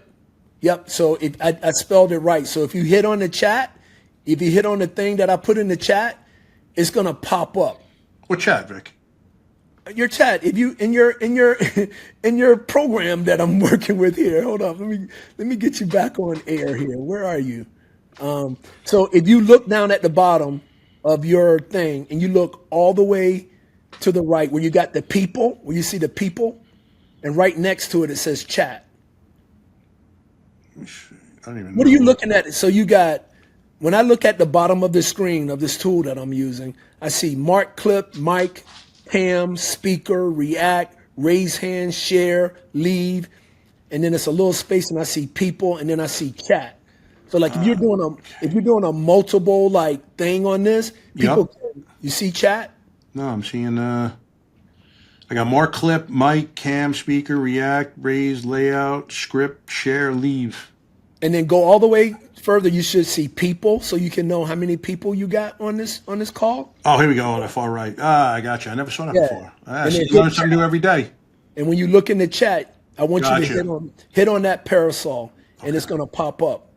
The app is called Ruth, but it's parasolcooperative.org is how you get to it. Gotcha. But you can save it. You can save it in your box so that if you ever want to send it to people, you can just tap on it, copy it, and send to people. And you could put it on your web. You could check it out for yourself. Go in it, play with it. We try to tell people, go in and try to break it. See if it's going to tell you something stupid because we want to know. Okay. But everybody that's used this love it, and it's been helpful for resources. Excellent. All right, so guys, if you're listening to this, I'll put it by you on the link, but it's going to be PARASOL, parasolcooperative.org. But it'll be in the links as well. So when you hit it, it's going to say Ruth. It comes up as Ruth, and then you go through it, you hit chat with Ruth, and it's just going to start asking you, how old are you, so it can approach you in a proper language. Are you safe? Where are you? So when they give you resources, they know where to send you to for the resources. It's almost like a chat GPT, but for nice. Specifically for this, because there have been. I was watching 60 Minutes last night where some of these chat box there's been this thing where this family is suing because the chat was like, "Oh, you should kill yourself so you can come be with me." I saw that. So this was put together by victims of crime. So they're constantly updating it. So we want people to use it to see, because it's an answer. If you don't have anybody to talk to, you can talk to Ruth, and it's going to give you some resources. Excellent. Great information, as usual. All right, brother, we are coming up on the 2-hour 30 mark, so it's unbelievable. I don't know how you're going to edit this. Maybe I don't edit, man. The only thing I'm editing is the dog barking out. Everything else, really? I send as is, man. Oh, wow. Yeah, so the whole thing will be on there. I never edit. Well, do you ever take clips like that, like if you're making a certain point, like cut that clip and then post it? I'll do that, and then throw it on Insta for was trying to publicize it. Yeah, because I think really I get why you want to know people's history, and I might have gone a little bit too deep because I think that might be still some of my traumas of over-explaining things. Because I really want, because that was one of my traumas. I always felt like people didn't understand me. And I used, so some of that, so sometimes I can go a little deep, but. No, but I think it's good for other people to hear about our childhood traumas, your childhood trauma, because not to compare it to their own, but just to tell themselves that what they went through deserves some healing and deserves, some devotion to it, because it was something that was abnormal and it's your body's normal reaction, whatever it did. And again, they need to see that other people have gone through these things too. A lot of Right. people feel alone, think they're the only one. No, this is what Vic went through. This is what I went through. This is what this guest went through. So, And I it's all definitely, it's different in purposeful. different levels, Yeah, right? exactly. Because even me, I mean, like for me, pulling out my gun and giving, I was definitely not operating in my mic run. Fortunate for me, I'm not a violent person or whatever, because that could have easily gone bad, right? Oh, yeah. You know what I mean? But Yep. it's still like something I did that, like, why the fuck did I do that? Because Yeah. all the shit, I wasn't dealing with my shit, and it was just a reaction. Okay, shoot me. I don't care. Shoot me. Okay, that's what I thought. Man, that was nuts. Yeah. What I I tell didn't you, even we lose our realize. I didn't tempers, even man. realize I had did that. Because when Yep. the cop was like, did you pull out your gun?" I was like, "Oh fuck, I." Sure. Yeah, you're right. They did. Yeah. It's crazy how fast it happens, man. It's like that. Yeah. So, yeah, it's good though. I mean, people need to hear about other people's, not reactions, but circumstances and situations that they faced, and to tell them that they're not alone. And if you're seeing something like this and you're going through things like this, maybe it is time to raise your hand and ask for that help before you get into something that you can't take back. Yeah. So I see Look, you said brother, it. So love that you opened appreciate up, brother. Yeah, appreciate you giving this opportunity. And honestly, it's been a long time since I've really gone that deep. But your audience deserve it, bro. Excellent. I gave my heart. I mean, yeah, I got more shit I could have talked about, but I think the stuff that I gave my heart, and I hope you guys can feel my passion and why. Please, if you have the opportunity. Now, one thing we got to say, Mike, not everybody does the medicine right. So make sure you do research. And if you have people that have gone through the medicine and, trust them that have experienced it, then just taking stuff offline and people you don't know. Yeah, So be 100%. careful who you, if you decide to try this, be careful. And even then, you can still have a bad experience, even with the people, but it's just an experience. But one thing it's gonna do, it's gonna bring you back to some form of center of self by letting you know, like, okay, all this shit's been going on, and this is why, and blah blah blah. And like you said, it's just the beginning. Yep. It's work. We planted a seed. The work is you watering that seed, and as you water that seed doing your work, you're going to be at a place in your life that you've never experienced, and then you're going to be able to help others get there. Yeah, exactly. Well said. All right, guys. If you like what you saw, please hit like and subscribe. If you want to get in touch with Vic, Vic, tell them how to do so, and also all the links will be in the bio. Yeah, questofreedom.org. You can hit me up on the email. That's my website. The website is going to, direct you to an email, info@questofreedom.org. And if you got families, I mean, we'll do the human trafficking. I'm a human trafficking expert, so we can definitely talk about that. I offer this service. If you want to get a group of community people on Zoom and let's talk about, because a lot of people don't know about human trafficking. And that's my expertise. But I do want to thank you guys, Mike, for letting me talk about how I can do this work, and that's through healing. And it goes back to officers, your military guys, y'all have taken on a lot, and you haven't had a chance to heal through that. And all that work you've done representing, your country and representing your agency, you just add more stuff. So, guys, be safe. This is serious shit. It's okay to cry, heal, be in touch with your emotions. Be vulnerable, man. It's a Be key. vulnerable. Yep. Be vulnerable. It's not weakness. Absolute I was strength. vulnerable today, man. I gave y'all some shit that a Exactly. lot of people don't know, but especially with my mom right now. Be vulnerable, because that is you letting yourself open so people can see the pain and maybe they can give you some direction. But if you're blocking that shit, most people, like we say, are only going to be reacting to your shit, so they don't even see your pain. Yep. And all they're doing is reacting to you. Exactly. You are It's not a bad okay. motherfucker because you bottle everything up and keep it inside, and then consequently lash out That's at your a weakness. friends, family, everyone else. That is absolute weakness, That's a not weakness. strength. So find your brothers, go to Mike, find the brothers that have been on this thing, that have given you the window. You need to chat. I'm open, man. And I've learned, even with my daughter, like, okay, I ain't got to give you no answers. Sometimes you might want to vent. But be vulnerable and vent. Okay, you good? You let it out. Let it out. you know? Exactly. Because if you're holding that shit in, it's stress. And the one thing that I like, the part of the intelligence, motion intelligence, I teach the stress that it causes. We're so cultural dealing with stress that we don't even realize it's stress. I'm like this all the time, you know, like blah blah blah blah blah. You're like, yeah, you're like, because that's what you're used to. Yep. That's stress, and it's so we normalize it so much, and then we wonder around why I got kidney problems, why I got this, why I got this drink. It will kill you. Yeah, your normal is not normal. Exactly. It's killing us. Yeah. So. Good luck to the brothers and sisters out there. I appreciate your service. I send you love, man. I love you guys. Take care of yourselves. And Mike, man, appreciate you, brother. Absolutely, brother. Love you, So Vic. good. You're Thanks doing for a good opening up, thing, man. being vulnerable. You guys You're see doing a right good now, Vic's letting himself be vulnerable, and that's an absolute man. strength, man. Not weakness at all. So I've done it thank you, myself brother. quite a few times in the past year and a half, and it feels fucking great. So, Yeah, brother, You're thank doing you a once good again. thing here. And Guys. I want to get one of those shirts, so send me the contact. Yeah, so yeah, absolutely. man. We're going to finish here. We'll talk off. And then All right, guys. remember, love is everything, guys. Yes. Take All right, care. see you guys soon. All right, Mike. Order, shot fire, officer down, shot fire, officer down. Got a city officer down, shot fire. 223, be advised, we have a visual on enemy paratroopers at grid combat uniforms. Welcome to the Resilient Warrior Nation, a podcast dedicated to inspiring hope and healing for first responders, military veterans, and anyone facing PTSD and trauma